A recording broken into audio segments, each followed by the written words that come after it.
പ്രവേശിക്കുകയാണ്. ഇനി എല്ലാവരും ശാന്തമായ അവരായിരിക്കുന്ന സ്ഥലത്ത് കിട്ടുന്ന സ്ഥലങ്ങളിൽ ഇരിക്കുക. ഇത്തിരി ക്ലേശം സഹിച്ചാലും നമ്മളെല്ലാം ക്ലേശം സഹിക്കാൻ വേണ്ടി വിളിക്കപ്പെട്ടിരിക്കുന്നവരാണ്. അതുകൊണ്ട് ക്ലേശം സഹിക്കുക എന്നുള്ളത് നമുക്കൊരു അഭിമാനമാണ്. Praise the Lord. ത്യാഗമുള്ളിടത്താണ് വിജയമുള്ളത്. അത്യാഗമുള്ളിടത്താണ്, പരിത്യാഗമുള്ളിടത്താണ് പരിശുദ്ധാത്മാവ് പ്രവർത്തിക്കുന്നത്. സുഖലോകങ്ങളിൽ മുഴുകിയിരിക്കുന്നവർ ജീവിച്ചിരിക്കുമ്പോൾ തന്നെ മരിച്ചവരാണ്. ഹല്ലേലൂയ. സുഖമായിട്ട് എപ്പോഴും സുഖമായിട്ട് ഇങ്ങനെ ഇരിക്കുന്ന കപ്പളങ്ങാപ്പഴം പോലെ ഇങ്ങനെ ഈ നമ്മുടെ ഈ ഫ്രിഡ്ജിനകത്ത് വെച്ചിരിക്കുന്ന കപ്പളങ്ങാപ്പഴം പോലെ ഇരുന്നാൽ കാര്യമില്ല. എവിടെയാണോ പരിത്യാഗ അരൂപയുള്ളത് അവിടെയാണ് പരിശുദ്ധാത്മാവ് പ്രവർത്തിക്കുക, അവിടെയാണ് വിശുദ്ധി ഉള്ളത്. അതുകൊണ്ട് ഈ ത്യാഗം, കഷ്ടത, ദാഹം, വിശപ്പ് ഇതെല്ലാം അനുഗ്രഹത്തിന് കാരണമാകും. അത് അങ്ങോട്ടും ഇങ്ങോട്ട് കുറുമ്പ് കാണിച്ച് പെറുപുറത്ത് ദേഷ്യപ്പെട്ട് സഹിച്ച കാര്യമില്ല. നല്ല സന്തോഷത്തോടെ നൽകുന്നവനിൽ നിന്നാണ് ദൈവം അത് സ്വീകരിക്കുന്നത്. അപ്പോൾ അത് സുരഭില കാഴ്ചയായി മാറണമെങ്കിൽ ത്യാഗങ്ങൾ യേശുവിന്റെ നാമത്തിൽ സന്തോഷത്തോടെ നമ്മൾ ഏറ്റെടുക്കണം. ഹല്ലേലൂയ.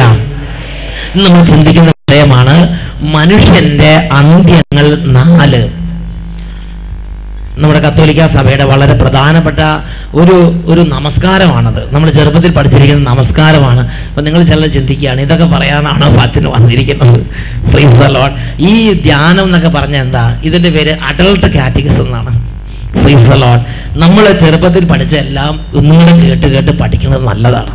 ഹല്ലേലൂയ. സിസ്റ്റർമാരെല്ലാം ചിന്തിക്കുകയാണ്, ദൈവമേ ഈ ധ്യാനത്തിൽ അച്ഛൻ ഇപ്പൊ പഴയ നമസ്കാരക്കൂട്ടങ്ങളൊക്കെ ആണല്ലോ, ആ നമസ്കാരക്കൂട്ടങ്ങൾ ഇടയ്ക്കിടയ്ക്ക് നമ്മൾ കേൾക്കണം. ഹല്ലേലൂയ. അപ്പോ ഇത് ആദ്യ കുർബാനയ്ക്ക് പഠിക്കുന്ന കുട്ടികൾക്ക് പഠിച്ചാൽ മാത്രം പോരാ, നമ്മൾ ശരിക്കും ബോധം വന്നതിന് ശേഷം ശരിക്കും നിങ്ങൾ ഇത് പഠിക്കേണ്ട ആവശ്യമുണ്ട്.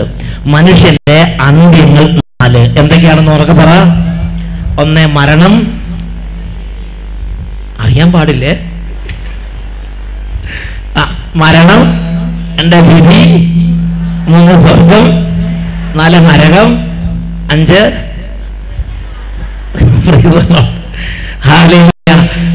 അതിലെ മരണം, വിധി, സ്വർഗം, നരകം, ഈ 4 കാര്യങ്ങൾ. ഇതിനെക്കുറിച്ച് രാത്രി നമ്മളുള്ള സമയം കൊണ്ട് പെട്ടെന്ന് ഒന്ന് ശ്രമിക്കാൻ പോവുകയാണ്. ഇത് കാര്യം എന്താണ്? മുല്ലപ്രിയാർ അവിടെ നിൽക്കണോണ്ടല്ല ഞാൻ പറയണത്, നിങ്ങൾ അങ്ങനെ വിചാരിക്കരുത്. ഹല്ലേലൂയ. പ്രിയപ്പെട്ട സഹോദരങ്ങളെ, അത് ദൈവത്തിന്റെ പരിപാലനയ്ക്ക് വിടാം. അതൊക്കെ ദൈവം ഭരണകർത്താക്കളുടെ വേണ്ട പോലെ അതിനൊക്കെ പരിഹാരം ദൈവം ചെയ്തു തരും. നമ്മൾ കാര്യങ്ങൾ പഠിക്കുക എന്നുള്ളതാണ് നമ്മുടെ പ്രധാനപ്പെട്ട കാര്യം. ഹല്ലേലൂയ.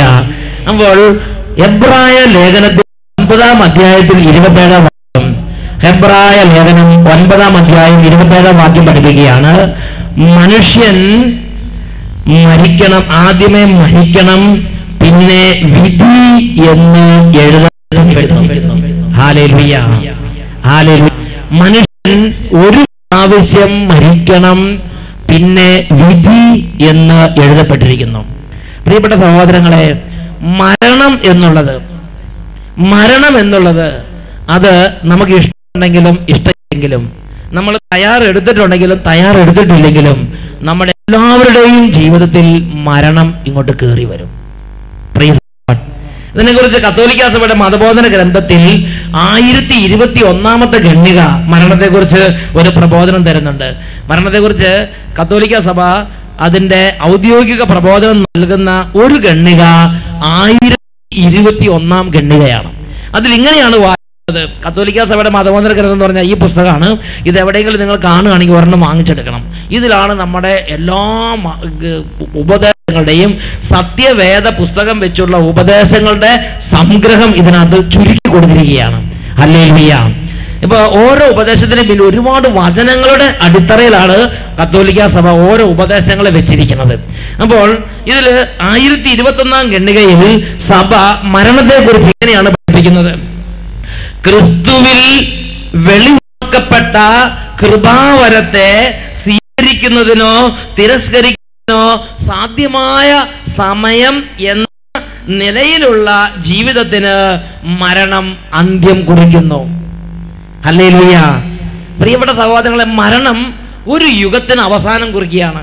അത് ഏറ്റവും ഗ്ലോറിയസ് ആയ നല്ലൊരു യുഗത്തിനാണ് അന്ത്യം കുറിക്കുന്നത്. എന്താണ് ആ യുഗത്തിന്റെ പ്രത്യേകത?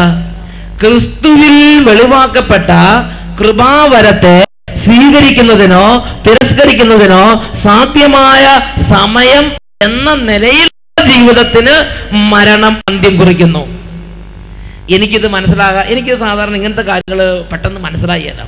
കുറച്ച് പതുക്കെ എല്ലാം മനസ്സിലാവുള്ളൂ. ഞാൻ സെമിനാറിൽ പ്രൊഫസർമാർ നന്നായിട്ട് ഇതൊക്കെ പഠിപ്പിച്ചതാണ്. എന്നാൽ അന്ന് ചില ക്ഷീണം ഉറക്കമുള്ള കാലമായതുകൊണ്ട് അന്ന് മുഴുവനും ഗ്രഹിക്കാൻ പറ്റിയില്ല. അട്ടപ്പാടി ചെന്നപ്പോൾ എല്ലാം മനസ്സിലായി. അവിടെ നല്ല അമ്മച്ചിമാരുണ്ടായിരുന്നു. ആ അമ്മച്ചിമാര് വിളിച്ചിട്ട് എന്നെ ശരിക്കും അങ്ങോട്ട് പഠിപ്പിച്ചു.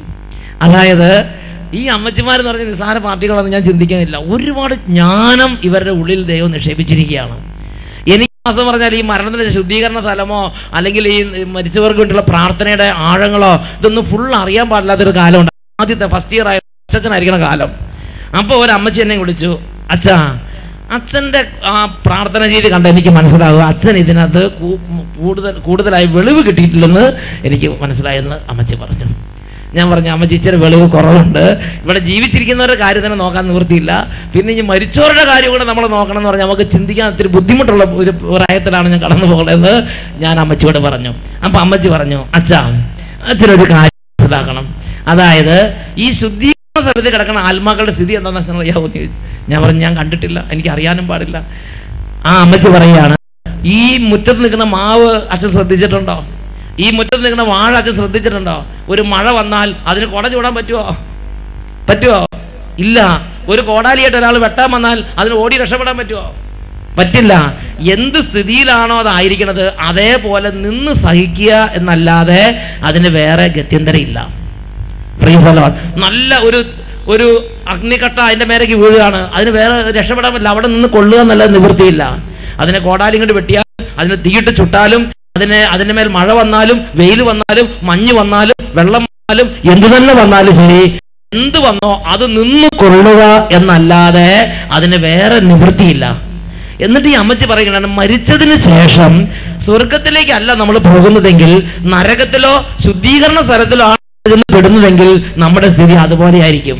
അതായത് അവിടെ കടന്ന് നമുക്ക് അധ്വാനിച്ച് പിന്നെ നമുക്ക് സമ്പാദിക്കാൻ പറ്റില്ല. ഹല്ലേലൂയ. നമ്മുടെ സ്വന്തം രക്ഷയ്ക്ക് വേണ്ടി ഒരു ഇഞ്ച് അങ്ങോട്ടോ ഇങ്ങോട്ടോ നീങ്ങാൻ പറ്റാത്ത സ്ഥലമാണ് നരകം എന്ന് പറയുന്നത്, അല്ലെങ്കിൽ ശുദ്ധീകരണ സ്ഥലം എന്ന് പറയുന്നത്. ഹല്ലേലൂയ. Price the Lord. അതായത് നമുക്ക് ഈ മരിക്കുന്നത് വരെ നമുക്ക് അധ്വാനിക്കാം, സ്വർഗത്തിന് വേണ്ടി അധ്വാനിക്കാം, അല്ലെങ്കിൽ നമുക്ക് പല കാര്യത്തിന് അധ്വാനിക്കാം. അപ്പോ അതാണ് കത്തോലിക്ക സഭ ഇവിടെ പഠിപ്പിക്കുന്നത്. കത്തോലിക്ക സഭ പറയുകയാണ്, ക്രിസ്തുവിൽ വെളിവാക്കപ്പെട്ട കൃപാവരത്തെ സ്വീകരിക്കുന്നതിനോ തിരസ്കരിക്കുന്നതിനോ സാധ്യമായ സമയം എന്ന നിലയിലുള്ള ജീവിതത്തിന് മരണം അന്ത്യം കുറിക്കുന്നു. എന്താണ് ക്രിസ്തുവിൽ വെളിവാക്കപ്പെട്ട കൃപാവരം? അതായത് അത് സിമ്പിളായിട്ട് മനസ്സിലാക്കാം. അതായത് നമ്മുടെ കർത്താവായ ഈശോ ഈ ഭൂമിയിലേക്ക് വന്ന് നമ്മുടെ പാപങ്ങളെല്ലാം അവന്റെ ശരീരത്തിൽ ഏറ്റെടുത്ത് കുരിശിലേക്ക് കയറി നമുക്ക് വേണ്ടി കുരിശിൽ കടന്ന് പടഞ്ഞു മരിച്ച്, വേറെ വാക്യം പറഞ്ഞാൽ ഞാനും നിങ്ങളും ചെയ്ത ഓരോ പാപങ്ങൾക്കും നമ്മുടെ ശരീരത്തിലും നമ്മുടെ ജീവിതത്തിലും നമ്മുടെ മനസ്സിലും നമ്മുടെ ആത്മാവിലും നമ്മൾ അനുഭവിച്ചു തീർക്കേണ്ടിയിരുന്ന ഓരോ വേദനയും എനിക്ക് വേണ്ടി എന്റെ പകരക്കാരനായി എന്റെ ഈശോ കുരിശിൽ കടന്ന് സ്വന്തം ശരീരത്തിൽ എനിക്ക് വേണ്ടി പകരക്കാരനായി വേദന സഹിച്ച് അവൻ എനിക്ക് വേണ്ടി പടഞ്ഞു മരിച്ച്. പ്രിയപ്പെട്ട സഹോദരങ്ങളെ, സത്യത്തിൽ യേശുവിന്റെ പുറത്ത് വീണ്ട അടി എന്റെ പുറത്ത് വീണ്ടായിരുന്നു. യേശുവിന്റെ മുഖത്ത് വീണ തുപ്പൽ എന്റെ മുഖത്ത് വീണ്ടതായിരുന്നു. എനിക്ക് പകരക്കാരനായി എന്റെ പുറത്ത് വീണ്ട അടി യേശു ദേഹത്ത് ഏറ്റുവാങ്ങി. എന്റെ മുഖത്ത് വീണ തുപ്പല് യേശുവിന്റെ മുഖത്തേക്ക് യേശു ഏറ്റുവാങ്ങി. അങ്ങനെ നമ്മുടെ ഓരോരുത്തരുടെയും പാപങ്ങൾ യേശു സ്വന്തം ശരീരത്തിൽ ഏറ്റെടുത്തപ്പോൾ നമ്മുടെ ഓരോരുത്തരുടെയും ജീവിതത്തിൽ നമ്മൾ അനുഭവിച്ചു തീർക്കേണ്ടിയിരുന്ന പാപത്തിന്റെ ആ ഒരു പ്രത്യാഘാതം, പാപത്തിന്റെ വേദന യേശുവിന്റെ ശരീരത്തിൽ എനിക്കും നിങ്ങൾക്കും വേണ്ടി ഓരോരുത്തർക്കും വേണ്ടി പകരക്കാരനായി യേശു സഹിച്ചു. എനിക്ക് വേണ്ടി പകരക്കാരനായി പാപപരിഹാര ബലിയായി തീർന്നു. അത് യോഹന്നാന്റെ 1-ാം ലേഖനത്തിൽ 2-ാം അധ്യായത്തിൽ 2-ാം വാക്യത്തിൽ പഠിപ്പിച്ചിരിക്കുകയാണ്. വചനം പഠിപ്പിച്ചിരിക്കുകയാണ്, അവൻ നമ്മുടെ പാപപരിഹാര ബലിയാണ്. നമ്മുടെ മാത്രമല്ല, ക്രിസ്ത്യാനികളുടെ മാത്രമല്ല, ലോകം മുഴുവന്റെയും പാപങ്ങൾക്കുള്ള പാപപരിഹാര ബലിയായി ഈശോ കുരിശിൽ മരിച്ചു. ഈ ഒരു കാര്യത്തെ ഞാൻ നിങ്ങൾ ജീവിതത്തിൽ കേട്ട് ഹൃദയം കൊണ്ട് എന്റെ യേശു എന്റെ മുഴുവൻ പാപങ്ങൾക്കുള്ള പാപപരിഹാര ബലിയാണെന്ന് അംഗീകരിച്ച് യേശു ക്രിസ്തുവിനെ ഹൃദയത്തിൽ രക്ഷിതാവും നാഥനുമായി അംഗീകരിച്ച് എന്റെ അങ്ങയുടെ കുരിശുമെന്ന യോഗ്യതയാൽ എന്റെ എല്ലാ പാപങ്ങൾക്കും പാപക്ഷമ വേണമെന്ന് അരഞ്ഞ് അനുദപിച്ച് കുമ്പസാരക്കുടിലേക്ക് ചെന്ന് ആ പാപം കുമ്പസാരക്കുടിൽ ഏറ്റു പറഞ്ഞാൽ ദൈവത്തിന്റെ വചനത്തിൽ പ്രകാരവും സഭയുടെ ഉപദേശപ്രകാരവും നാം മനസ്സിലാക്കുകയാണ്, അവിടെ നമ്മുടെ പാപങ്ങൾ സൗജന്യമായി ക്ഷമിക്കപ്പെടുന്നു. അത് അപ്പോസ്തല പ്രവർത്തനം 3:19 വചനം പഠിപ്പിക്കുകയാണ്. അതിനാൽ നിങ്ങളുടെ പാപങ്ങൾ മായിച്ചു കളയാൻ പശ്ചാത്തപിച്ച് ദൈവത്തിലേക്ക് തിരിയുവിൻ. ഹല്ലേലൂയ.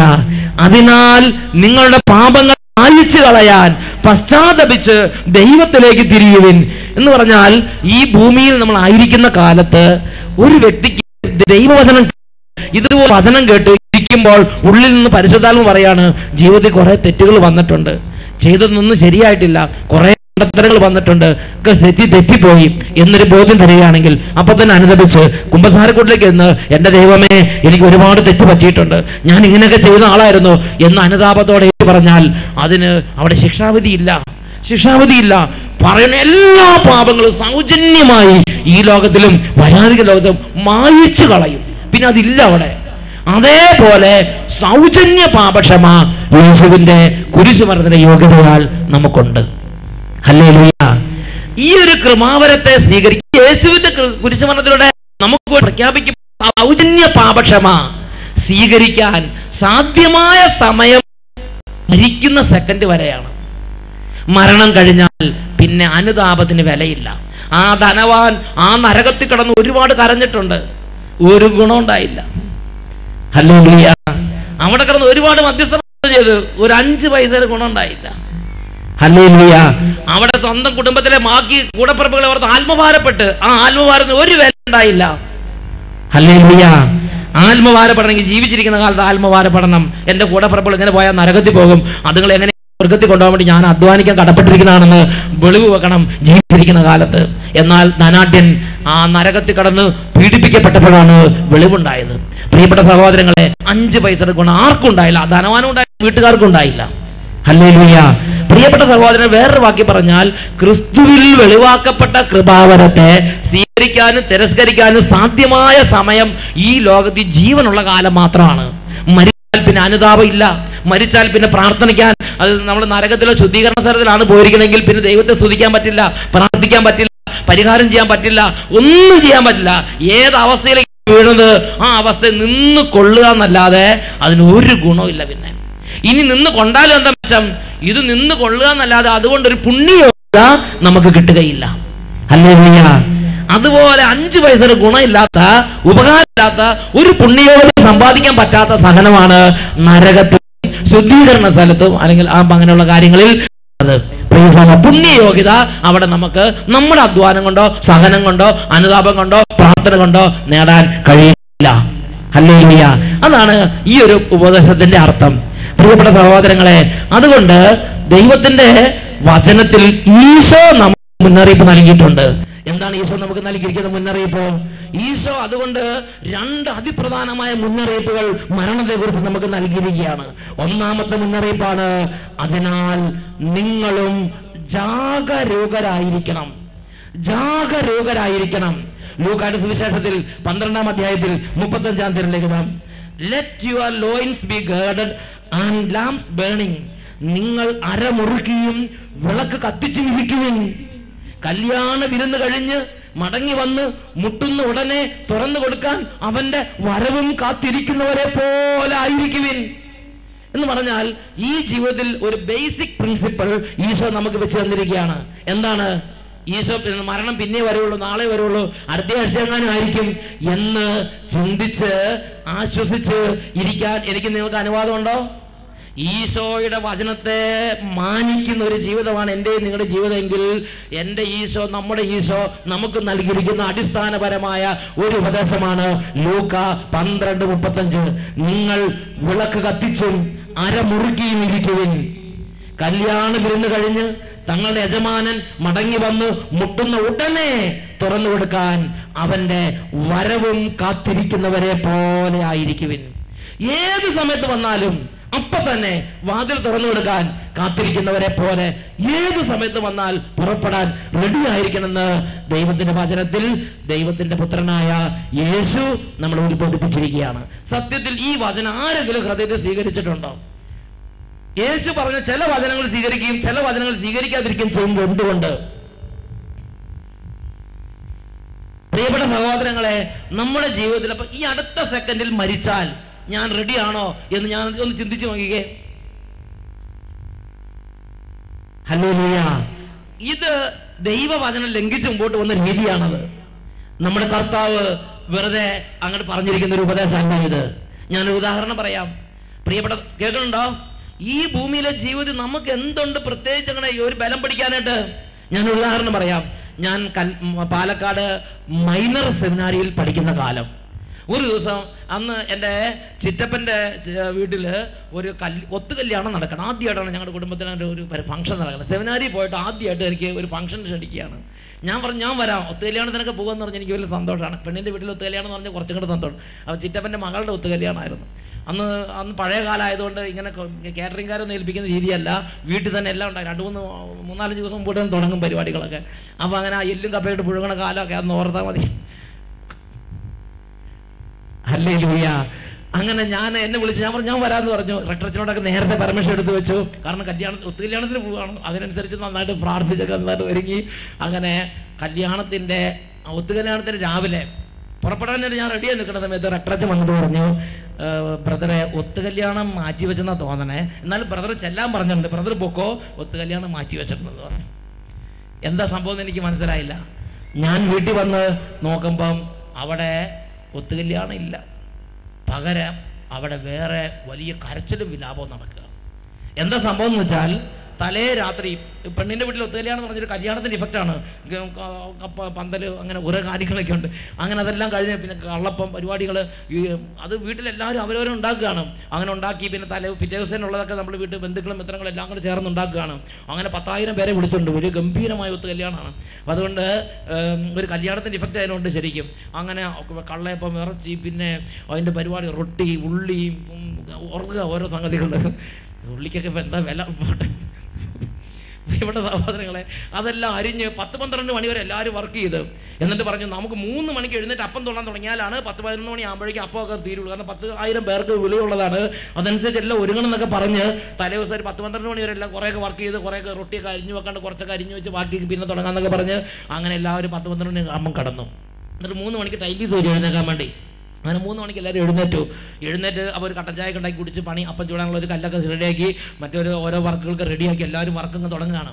അപ്പോഴേക്ക് കുടുംബനാഥ് പറഞ്ഞു എന്തോ ഒരു ചങ്കുവേദന, എന്തോ ഒരു വിഷമം. ഉടനെ അവർ ചൂടുവെള്ളം ഉണ്ടാക്കി, അയ്മോദകത്ത് ഉണ്ടാക്കി, അതുണ്ടാക്കി, ഇതുണ്ടാക്കി. 5 മിനിറ്റ് ആള് തട്ടിപ്പോയി. നമ്മുടെ ചിറ്റപ്പനാണ്, പറഞ്ഞിട്ട് കാര്യമില്ല, തട്ടിപ്പോയി. ചിറ്റപ്പനാണ്, പേപ്പനാണെന്ന് പറഞ്ഞിട്ട് കാര്യമില്ല. മരണം പിടിച്ച ആർക്കും പിടിച്ചു നിർത്താൻ പറ്റില്ല. ഹല്ലേലൂയ. ക്ഷണനേരം എന്താ സ്ഥിതി നിങ്ങൾ ചിന്തിച്ചു നോക്ക്. കല്യാണത്തിന്റെ എല്ലാ ഒരുക്കത്തിന്റെ അങ്ങനെ ലാസ്റ്റ് സ്റ്റേജാണ്, ആള് മരിച്ചു. ഇനി ആ മാവ് ഗതിയോ 1000 പേർക്ക് അപ്പം ചൂടുള്ള മാവിരിക്കുകയാണ്. എന്ത് ചെയ്യും? അതിനനുസരിച്ച മറ്റു സംഗതികളും ആ ഉള്ളിയെല്ലാം കൂടെ കൂടി.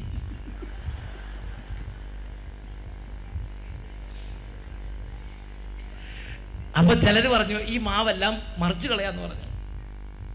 അപ്പൊ ഒരാൾ പറഞ്ഞു നോ അങ്ങനെ ചെയ്യാൻ പാടില്ല, പശുവിന് കൊടുക്കാന്ന് പറഞ്ഞു. ഇനി അപ്പം ചൂടാൻ പറ്റില്ല, ആള് മരിച്ചു, കുടുംബനാഥൻ മരിച്ചു. അപ്പൊ പറഞ്ഞു ഇനി നമുക്ക് പശുവിന് കൊടുക്കാം, ഇനി വീട്ടിൽ അപ്പം ചൂടാൻ പറ്റില്ല. ശരിയല്ലത്? ഇവിടേക്ക് എങ്ങനെയാ? അപ്പം ഫ്രീയെല്ലാം കെടുത്തി ഇവന് ഭയങ്കര രംഗം മൊത്തം മാറി. പ്രിയപ്പെട്ട സഹോദരങ്ങളെ, അപ്പോ അവർ പറഞ്ഞു പശുവിന് കൊടുക്കണത് മോശം, ഇത്രയും നല്ല മാവാണ്, കല്യാണത്തിനുണ്ടാക്കിയ മാവാണ്. ഒരു കാര്യം ഞാൻ അടുത്ത പാവപ്പെട്ട വീട്ടുകാരുണ്ട്, അവർക്ക് വിളിച്ചു കൊടുക്കാന്ന് പറഞ്ഞു. അങ്ങനെ അടുത്ത വീടുകളിലൊക്കെ അറിയിച്ചു. അങ്ങനെ ആ പരിസര പ്രദേശത്ത് ഒരുപാട് കോളനികളൊക്കെ ആളുകളുണ്ടായിരുന്നു. കോളനികളിൽ നിന്നൊക്കെ ആളുകൾ വന്നിട്ട് ഓരോ ചെറിയ ചട്ടിക്കകത്ത് കലത്തിനകത്തൊക്കെ നിറച്ച് മാവ് അവർ കൊണ്ടുപോയി. പ്രിയപ്പെട്ട സഹോദരങ്ങളെ, ഞാൻ ചെന്നപ്പം കാണുന്ന കാഴ്ച ഇതാണ്. നിങ്ങളെല്ലാം ചട്ടിക്കകത്ത് ഞാൻ കഴിക്കേണ്ട അപ്പത്തിന്റെ മാവെല്ലാം കൂടെ ഞാനൊരു അപ്പർച്ചയും കിട്ടുമെന്ന് വിചാരിച്ച് പോയതാണ്. അതിന്റെ മാവെല്ലാം കൂടെ എടുത്തുകൊണ്ട് പോവുകയാണ്. അപ്പോഴാണ് മനസ്സിലായ സംഭവം ഇങ്ങനെയൊക്കെയാണെന്ന്.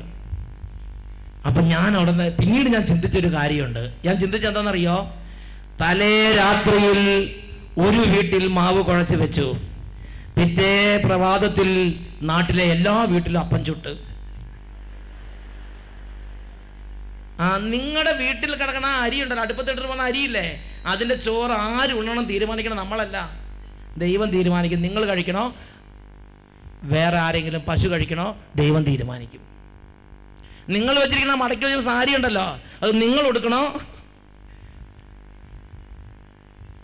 സാരിയുടെ മാത്രമല്ല, സ്വർണത്തിന്റെ കാര്യം അങ്ങനെ തന്നെയാണ്. ഇതൊക്കെ ഇത് നിങ്ങൾ തിന്നണോ, നിങ്ങൾ ഉടുക്കണോ, നിങ്ങൾ ധരിക്കണോ, അതോ വേറെ ആരെങ്കിലും ധരിക്കണോ എന്നുള്ള തീരുമാനിക്കുന്നത് ദൈവമാണ്. നമുക്ക് അരി അടുപ്പത്തിടാം, അതൊക്കെ ഓക്കെ, ഇട്ടു. അരി അടുപ്പത്തിടാം, മാവ് കുഴച്ച് വെക്കാം. അത് അപ്പം ചൂടേണ്ടതാര്, അത് തിന്നേണ്ടതാര്, അത് ദൈവം തീരുമാനിക്കും. ഹല്ലേലൂയ, ഉറക്കെ പറ ഹല്ലേലൂയ. ഇത്രയേ ഉള്ളൂ നമ്മുടെ സ്ഥിതി. വേറൊരു വാക്യം പറഞ്ഞാൽ, നിലത്ത് വീണാൽ തിരിച്ചെടുക്കാൻ പറ്റാത്ത വിധം ചെതറിപ്പോകുന്ന വെള്ളത്തുള്ളികൾ പോലെയാണ് നമ്മുടെ ജീവിതം. എന്ത് ഗ്യാരണ്ടി ഉള്ളത്? അതുകൊണ്ടാണ് നമ്മുടെ കർത്താവ് പറഞ്ഞത്, നിങ്ങൾ എപ്പോഴും ഒരുങ്ങിയിരിക്കണം, എപ്പോഴും ഒരുങ്ങിയിരിക്കണം. എനിക്കുണ്ടായ വേറൊരു സംഭവം കൂടെ പറയാം. പ്രിയപ്പെട്ട സഹോദരങ്ങളെ, ഒരു അട്ടപ്പാടിയിലാണ്, സൈലന്റ് വാലി കണ്ടിട്ടില്ല. അങ്ങനെ സൈലന്റ് വാലി കാണാൻ വേണ്ടി അപ്പം വേറെ കുറേ പേര്, എൻ്റെ ഇടവക്കാരെല്ലാവരും കൂടെ വന്നു. എൻ്റെ പട്ടം സ്വീകരിച്ച എൻ്റെ ഇടവക്കാർ. അപ്പം അവർ പറഞ്ഞു അവർക്ക് സൈലന്റ് വാലി പോകണമെന്ന് പറഞ്ഞു. ശരി, ഞാനും പോയിട്ടില്ല, ഞാൻ നിങ്ങളുടെ കൂടെ ഇത് വരാമെന്ന് പറഞ്ഞ് അങ്ങനെ പെർമിഷനൊക്കെ എടുത്ത് വണ്ടി അറേഞ്ച് ചെയ്ത് അങ്ങനെ സൈലന്റ് വാലി പോയി. ഒരു 10-24 കിലോമീറ്റർ ഉള്ളിലാണ് സൈലന്റ് വാലി. അപ്പോൾ പോകുമ്പോൾ എല്ലാവർക്കും ഈ ചപ്പാത്തിയും പിന്നെ താറാവ് മുട്ടയും കൂടെയാണ് അവിടെ വേറെ ഭക്ഷണമൊന്നുമില്ല. അതുകൊണ്ട് അതെല്ലാം കൊടുത്ത് റെഡിയാക്കി അങ്ങനെ പോയി. പ്രിയപ്പെട്ട സഹോദരങ്ങളെ, ചപ്പാത്തിയും താറാവ് മുട്ടയും എന്ന് പറഞ്ഞാൽ എനിക്ക് ഭയങ്കര ഇഷ്ടമാണ്. അപ്പോൾ അങ്ങനെ പോയിട്ട് അങ്ങനെ സൈലന്റ് വാലിയിലെത്തി. അപ്പോൾ രാവിലെ വെളുപ്പിന് 6-7 മണിക്ക് പുറപ്പെട്ടിട്ട് 12 മണി 1 മണിയായി നമ്മൾ ഭക്ഷണം കഴിച്ചിരിക്കും. അതുവരെ ഇവരൊന്നും കഴിച്ചിട്ടില്ല, വേറെ കടയൊന്നുമില്ലല്ലോ, വെറും ഫോറസ്റ്റാണ്. അങ്ങനെ ഫോറസ്റ്റിനുള്ളിൽ കഴിച്ചിരിക്കുന്ന സമയത്ത് എല്ലാവരും വിശന്ന് ഇതിരിക്കണം. അപ്പം വെള്ളം കണ്ട സമയത്ത് ആ പുഴയിലൊക്കെ ഇറങ്ങി കയ്യെല്ലാം മുഖം കഴുകി എല്ലാവരും ഭക്ഷണം കഴിക്കരുത്. ഞാനും അതിന് നീളറന്നൊക്കെ എല്ലാവർക്കും എടുത്ത് കൊടുത്തിട്ട് അവസാനം ഞാനും ഈ ചപ്പാത്തിയും ഈ താറാവ് മുട്ടയായിട്ട് ഇരുന്നു. എല്ലാവരും നല്ല വാഗം പുകന്ന് പറഞ്ഞ് കഴിച്ചുകൊണ്ടിരിക്കുകയാണ്. എനിക്കും കഴിക്കാം, കാരണം എനിക്കിഷ്ടമുള്ള സംഗതിയാണ്. പക്ഷേ ഒരു ലേശം കടിച്ചു, ആ മുട്ടയുടെ ഒരു ലേശം, അവർ വെളുത്ത ഭാഗം ഉണ്ടല്ലോ, ആ ലേശം എടുത്ത് വായിൽ വെച്ചു. ഒരു ചങ്ക് വേദന മാത്രമല്ല, കംപ്ലീറ്റ് വേർത്തങ്ങോട്ട് കുളിച്ച് ആകാശം ഭൂമി എല്ലാം കണ്ടുകൊണ്ടിരിക്കുന്ന സമയമാണത്. അടുത്ത സെക്കൻഡിൽ എന്ത് സംഭവിക്കും? അത് 24 കിലോമീറ്റർ ഫോറസ്റ്റിൻ്റെ ഉള്ളിലാണ്. വണ്ടിയില്ല, വഴിയില്ല, ആശുപത്രിയില്ല, ഫസ്റ്റ് എയ്ഡും ഇല്ല, ഒന്നുമില്ല. ഞാൻ നോക്കുമ്പോൾ ഇത് പറഞ്ഞു കഴിഞ്ഞാൽ എല്ലാവരുടെയും മൂഡ് ഓഫാവും. അവരെല്ലാം എന്നെ സ്നേഹിക്കുന്ന ഇടവക്കാരാണ്. അതുകൊണ്ട് ഞാൻ ആരോടും മിണ്ടിയില്ല, എല്ലാവരും കഴിച്ചുകൊണ്ടിരിക്കുക. ഞാനിങ്ങനെ എനിക്കൊന്നും കഴിക്കാനും പറ്റണില്ല. ഭയങ്കര വിശപ്പായിരുന്നെങ്കിലും സെക്കൻഡുകൾ കൊണ്ട് വിശപ്പെല്ലാം പോയി, കംപ്ലീറ്റ് വേർത്ത് ചങ്ക് ഇങ്ങനെ ഒരു പ്രത്യേക ഒരു അവസ്ഥയിലേക്കായി. എനിക്ക് മനസ്സിലായി തട്ടിപ്പോകാൻ പോവുകയാണ്, അവസാന സെക്കൻഡുകളിലൂടെയാണ് കടന്നു പോയിക്കൊണ്ടിരിക്കുന്നത് എന്ന് മനസ്സിലായെങ്കിലും മിണ്ടാൻ പറ്റില്ല. കാരണം ഇനി വേറെ വണ്ടിയൊന്നുമില്ല, ഇവരെല്ലാം കൂടി ഒറ്റ വണ്ടിക്ക് കൊണ്ടുപോകണം. അങ്ങനെ ഇരിക്കുന്ന സമയത്ത് ഞാൻ കർത്താവിനോട് പറഞ്ഞു, കർത്താവേ അല്പം കൂടെ നീട്ടി തരണം. Price the Lord. കാരണം എന്നെ പ്രതിയല്ല, ഈ വന്നിരിക്കുന്ന ഇത് കുട്ടികളാണ്, കുറേ കുട്ടികളാണ്, പിന്നെ കുറച്ച് കാരണവന്മാരുള്ളൂ. അതുകൊണ്ട് ഇവരുടെ മൂടെല്ലാം പോകാൻ ഒരുപാട് ആയുസിൽ പ്രതീക്ഷിച്ച് സൈലന്റ് വാലി കാണാൻ വന്നതാണ്. അതൊരു ദുരന്തമാക്കി മാറ്റരുതേ. ഒരു റിക്വസ്റ്റ് അങ്ങോട്ട് കൊടുത്തു. കർത്താവ് റിക്വസ്റ്റ് സ്വീകരിച്ചു. പക്ഷേ എനിക്ക് വിശപ്പ് തിരിച്ചു തന്നില്ല. ആ ചപ്പാത്തിയും താറാമുട്ടയും കഴിക്കാൻ പറ്റാനില്ല, കംപ്ലീറ്റ് അങ്ങോട്ട് പോയി. എന്ത് ചെയ്ത ഒരു സാധനം ഉള്ളിലേക്ക് വെക്കാൻ പറ്റാനില്ല. അവസാനം എല്ലാവരും കഴിച്ചു കഴിഞ്ഞാൽ അച്ഛൻ ഒന്നും കഴിച്ചില്ലെന്ന് എൻ്റെ നേരം നോക്കുക. ഞാൻ പറഞ്ഞു കഴിക്കണം എന്നുണ്ട്, പക്ഷേ ഞാൻ പറഞ്ഞു ഇന്ന് വിശപ്പ് കുറവായി, കാരണം പഴയതുപോലെയല്ല ഇപ്പം വിശപ്പില്ലെന്നൊക്കെ പറഞ്ഞ് ഞാൻ പിന്നെ അത് കളഞ്ഞു. ഞാൻ നോക്കുമ്പോൾ കാക്കകൾ വന്ന് ആവേശത്തോടെ കൊത്തി തിന്നുകയാണ് എൻ്റെ താറാവ് മുട്ട. അപ്പം ഞാൻ ചിന്തിച്ചൊരു കാര്യമുണ്ട്, നമ്മൾ ഇതൊക്കെ ഈ കണ്ട കഷ്ടപ്പാട് സഹിച്ച് തലേദിവസം രാത്രി വെള്ളത്തിട്ട് പുഴുങ്ങി ഉപ്പിട്ട് എല്ലാം ശരിയാക്കി അതിനെ ചുമന്ന് കൊണ്ടുപോയി അവിടെ എത്തി നമ്മുടെ കയ്യിലെടുത്ത് ഒരു തുള്ളി വായിൽ വെച്ച് അടുത്തത് ആര് കഴിക്കണമെന്ന് ദൈവം തീരുമാനിക്കും. നമ്മൾ ഒരു പിടി വായിൽ വെച്ച് അടുത്ത പിടി നമ്മൾ കഴിക്കണോ കാക്ക കഴിക്കണമെന്ന് ദൈവം തീരുമാനിക്കും. ഇത്രയേ ഉള്ളൂ നമ്മുടെ ജീവിതത്തിന്റെ സ്ഥിതി. Hallelujah, hallelujah. പ്രിയപ്പെട്ട സഹോദരങ്ങളെ, അതുകൊണ്ട് ദൈവത്തിന്റെ വചനത്തിൽ നമ്മുടെ കർത്താവ് മുന്നറിയിപ്പ് നൽകുകയാണ്, നിങ്ങൾ അരമുറുക്കിയും വിളക്ക് കത്തിച്ചിരിക്കും. ഭക്ഷണം കഴിച്ചുകൊണ്ടിരിക്കുമ്പോൾ ചിലപ്പോൾ വിട്ടുപോകേണ്ടി വരും. ഞാനിത് പൂർത്തിയാക്കിയിട്ട് ഒരു പിടിയും കൂടെ എടുക്കാറുണ്ട്, അതും കൂടെ എടുത്തിട്ട് ഇല്ല എടുത്തു കിടക്കട്ടെ നീ പോരെന്ന് പറഞ്ഞ് പിടിച്ചോണ്ട് അങ്ങോട്ട് പോകും. ഹല്ലേലൂയ. പ്രിയപ്പെട്ട സഹോദരൻ, നിങ്ങൾ അരമുറുക്കിയും വിളക്ക് കത്തിച്ചു ഇരിക്കുവിൻ. നിങ്ങളുടെ യജമാനൻ കല്യാണ വിരുന്ന് കഴിഞ്ഞ് ഏത് സമയത്ത് വന്നാലും വാതിൽ തുറന്നു കൊടുക്കാൻ അവന്റെ വരവും കാത്തിരിക്കുന്നവരെ പോലെ ആയിരിക്കുവിൻ. മരണത്തെ കുറിച്ച് നമ്മുടെ കർത്താവ് നൽകുന്ന നിർദ്ദേശങ്ങളിൽ ഏറ്റവും അടിസ്ഥാന നിർദ്ദേശമാണ് ബി അലർട്ട്, ജാഗരൂകരായിരിക്കുക. അതിനാൽ നിങ്ങളും ജാഗരൂകരായിരിക്കണം. അത് ചെറിയ കുട്ടിയാകട്ടെ, വലിയ ആളാകട്ടെ, 50 വയസ്സുള്ള ആളാകട്ടെ, ആരായിക്കൊള്ളട്ടെ, പ്രായം ഇതിനകത്ത് വ്യത്യാസമില്ല. Price the Lord. ഉറക്കെ പറ ഹല്ലേലൂയ. ഞാനൊരു ഇനി പണമുള്ള ഒരാൾക്ക് മരണം വരില്ലെന്ന് ചിന്തിക്കരുത്. എനിക്ക് എൻ്റെ പണം എന്നെ സൂക്ഷിക്കുമെന്ന് ചിന്തിക്കരുത്. ഞാൻ യമൻ എന്ന് പറഞ്ഞ രാജ്യത്ത് ഏഡൻ എന്ന് പറഞ്ഞ തുറമുഖ പട്ടണത്തിൽ വചനം പ്രസംഗിക്കാൻ പോയി. അവിടെ ചെന്നപ്പം ഒരു വചന ശുശ്രൂഷ വേദിയിലേക്ക് എന്നെ കൊണ്ടുപോകുന്ന സമയത്ത് കൂടെ പോകുമ്പം ഒരു അസ്ഥികൂടം പോലെ ഇങ്ങനെ നിൽക്കുന്ന ഒരു വലിയ ബിൽഡിങ്ങിന്റെ പില്ലറുകൾ കണ്ടു. അതിങ്ങനെ തുരുമ്പ് പിടിച്ച് കുറേ കാലമായി തുരുമ്പ് പിടിച്ച് നിൽക്കുകയാണ്. ഞാൻ ചോദിച്ച്, ഇതെന്താ ഇയാൾ അടിസ്ഥാനം കയറിയിട്ട് ഇതിങ്ങനെ പണി തീരാതെ ഇട്ടിരിക്കും, ഇവിടെയും പാവപ്പെട്ടവരുണ്ടോ എന്ന് ചോദിച്ചു. നമ്മുടെ നാട്ടിൽ ചില പാവപ്പെട്ടവർ ഇങ്ങനെ പണി തീർക്കാൻ പറ്റാതെ വിഷമിച്ച് കിടപ്പുണ്ട്, ഇവിടെയും പാവപ്പെട്ടവരുണ്ടോ എന്ന് ചോദിച്ചു. അപ്പൊ പറഞ്ഞു, ഇത് ഈ പട്ടണത്തിലെ ഏറ്റവും വലിയ ധനാട്ടിന്റെ ഒരു ഉദ്യമമാണ് ഈ കിടക്കണമെന്ന് പറഞ്ഞു. ഞാൻ ചോദിച്ചു, എന്താ അതിന്റെ പറ്റിയെന്ന് ചോദിച്ചു. അവർ പറയണത് ആ നാട്ടിൽ ഒരുപാട് പണമുള്ള ആളായതുകൊണ്ട് തുറമുഖ പട്ടണത്തിൽ വിദേശികൾക്ക് വേണ്ടി ഭയങ്കര ഫെസിലിറ്റി ഉള്ള നമ്മുടെ 5 സ്റ്റാർ എന്നൊക്കെ പോലെ വളരെ ഫെസിലിറ്റി ഉള്ള ഒരു വലിയ ഒരു റെസ്റ്റോറൻറ്റ്, ഒരു ഹോട്ടലോ ഒരു 5 സ്റ്റാർ അതിന് തുടക്കം കുറിച്ചതാണ്. അതിൻ്റെ എല്ലാം കീറെല്ലാം റെഡിയാക്കിക്കൊണ്ടിരിക്കുകയാണ്. അങ്ങനെ റെഡിയാക്കി അതിൻ്റെ പണികൾ അതിവേഗത നടന്നുകൊണ്ടിരിക്കുകയാണ്. അങ്ങനെ നടന്നുകൊണ്ടിരിക്കുന്ന സമയത്ത് ഒരു ദിവസം നോക്കുമ്പോൾ പൊടുന്നനെ നമ്മുടെ ധനാടിനെ കാണാനില്ല. എവിടെ നോക്കിയിട്ട് കാണാനില്ല. അവസാനം ആളെ കണ്ടെത്തി. അതായത് അന്ന് ആ യമൻ രാജ്യം എന്നൊക്കെ പറഞ്ഞാൽ അത്ര വികസിത രാജ്യമൊന്നുമല്ല. യമൻ എന്ന് പറഞ്ഞാൽ ഒരു അവികസിത രാജ്യമാണ്. അതുകൊണ്ട് ആ രാജ്യത്ത് അവർ ഈ ബാങ്കിങ് സിസ്റ്റം ഒന്നും കാര്യമായിട്ടില്ലാത്തത് ഇവർ തന്നെയാണ് ലോക്കറൊക്കെ ഉണ്ടാക്കി സൂക്ഷിക്കുന്നത്. ഈ ധനാടിനും എല്ലാ പണമൊന്നും ഗവൺമെന്റിനെ കാണെങ്കിൽ ഇഷ്ടപ്പെടാത്ത ധനാടിനാണെന്നാണ് ഞാൻ വിചാരിക്കുന്നത്. ഇദ്ദേഹത്തിന്റെ ലോക്കറിൽ ഇദ്ദേഹം ഒരുപാട് സാധനങ്ങൾ ഇങ്ങനെ വെച്ചിരിക്കുകയാണ്. ഇത് എല്ലാവർക്കും ഇതിന്റെ കോഡൊന്നും പറഞ്ഞു കൊടുക്കുകയല്ല. അത് അയാൾക്കും പിന്നെ വളരെ ഉത്തരവാദിത്തപ്പെട്ട ഒരു കാര്യമായിരിക്കും. എന്തായാലും ഒരു ദിവസം ഇയാൾ ലോക്കറിൽ വർഷത്തിൽ ഒരിക്കലൊക്കെ ലോക്കറൊക്കെ ഓർഡറാക്കുമായിരിക്കും. എന്താണെന്നറിയാൻ പാടില്ല. ഒരു ദിവസം ഇയാൾ ലോക്കറിൽ കാര്യങ്ങളെല്ലാം സെറ്റ് ചെയ്തുകൊണ്ടിരിക്കുന്ന സമയത്ത് ആ വാതിൽ ഓട്ടോമാറ്റിക്കായിട്ട് അടഞ്ഞു. അയാൾ അതിന് ഉള്ളിപ്പെട്ടുപോയി. ഇത് തുറക്കാൻ പുറത്തുള്ള ആരെങ്കിലും വേറെ അങ്ങനെ എല്ലാവരും കാണിച്ചല്ലേ തുറക്കണത്. ഇതൊക്കെ വളരെ സീക്രട്ടായിട്ട് ചെയ്യുന്ന സംഗതികളാണ്. ഈ ധാനാട്ടിന് എവിടെയെന്ന് ആർക്കും അറിയാൻ പാടില്ല. കുറേ ദിവസങ്ങൾ കഴിഞ്ഞ് ഇത് പിന്നെ അവരിങ്ങനെ മണം വന്ന് പിന്നെ അങ്ങനെ പല ദ്രാവകങ്ങളൊക്കെ വന്ന് അങ്ങനെ ചില സംഗതികളൊക്കെ കണ്ട് അന്വേഷിച്ച് ഇതൊക്കെ വെട്ടിപ്പൊളിച്ച് നോക്കുമ്പോഴാണ് അതിനകത്ത് മരിച്ചിരിക്കുന്നത്. പ്രിയപ്പെട്ട സഹോദരങ്ങളെ, അദ്ദേഹത്തിൻ്റെ മക്കൾ ഒരാൾ കാനഡയിൽ, ഒരാൾ പിന്നെ ഇംഗ്ലണ്ടിലേക്കാണ് പഠിക്കുന്നത്. അവർ പറഞ്ഞു, ഞങ്ങൾ ഇനി വന്ന് അവിടെ യമനിൽ വന്ന് ഇതൊന്നും ചെയ്യാൻ ഉദ്ദേശിക്കുന്നില്ല. അവർ കാനഡയിൽ അവിടെയൊക്കെ സെറ്റിൽഡായി. അവർ പിന്നെ തിരിച്ച് ആ പട്ടണത്തിലേക്ക് വന്നില്ല. പിന്നെ ആ പണി അങ്ങനെ കടന്നു. ആർക്കും അത് പിന്നെ താല്പര്യമില്ല, അതങ്ങനെ കിടക്കുകയാണ്. പ്രിയപ്പെട്ട സഹോദരൻ, ചിന്തിച്ചു നോക്കിയേ, ജീവിതത്തിന്റെ മധ്യത്തിൽ പെട്ടെന്ന് പണം എണ്ണിക്കൊണ്ടിരിക്കുമ്പം ആളെ തട്ടിക്കൊണ്ടുപോയി. അതാണ് ദൈവത്തിന്റെ വചനം. ലൂക്കായുടെ സുവിശേഷം 12-ാം അധ്യായത്തിൽ 40-ാം തിരുലിഖിതം ദൈവത്തിന്റെ വചനം പഠിപ്പിക്കുകയാണ്.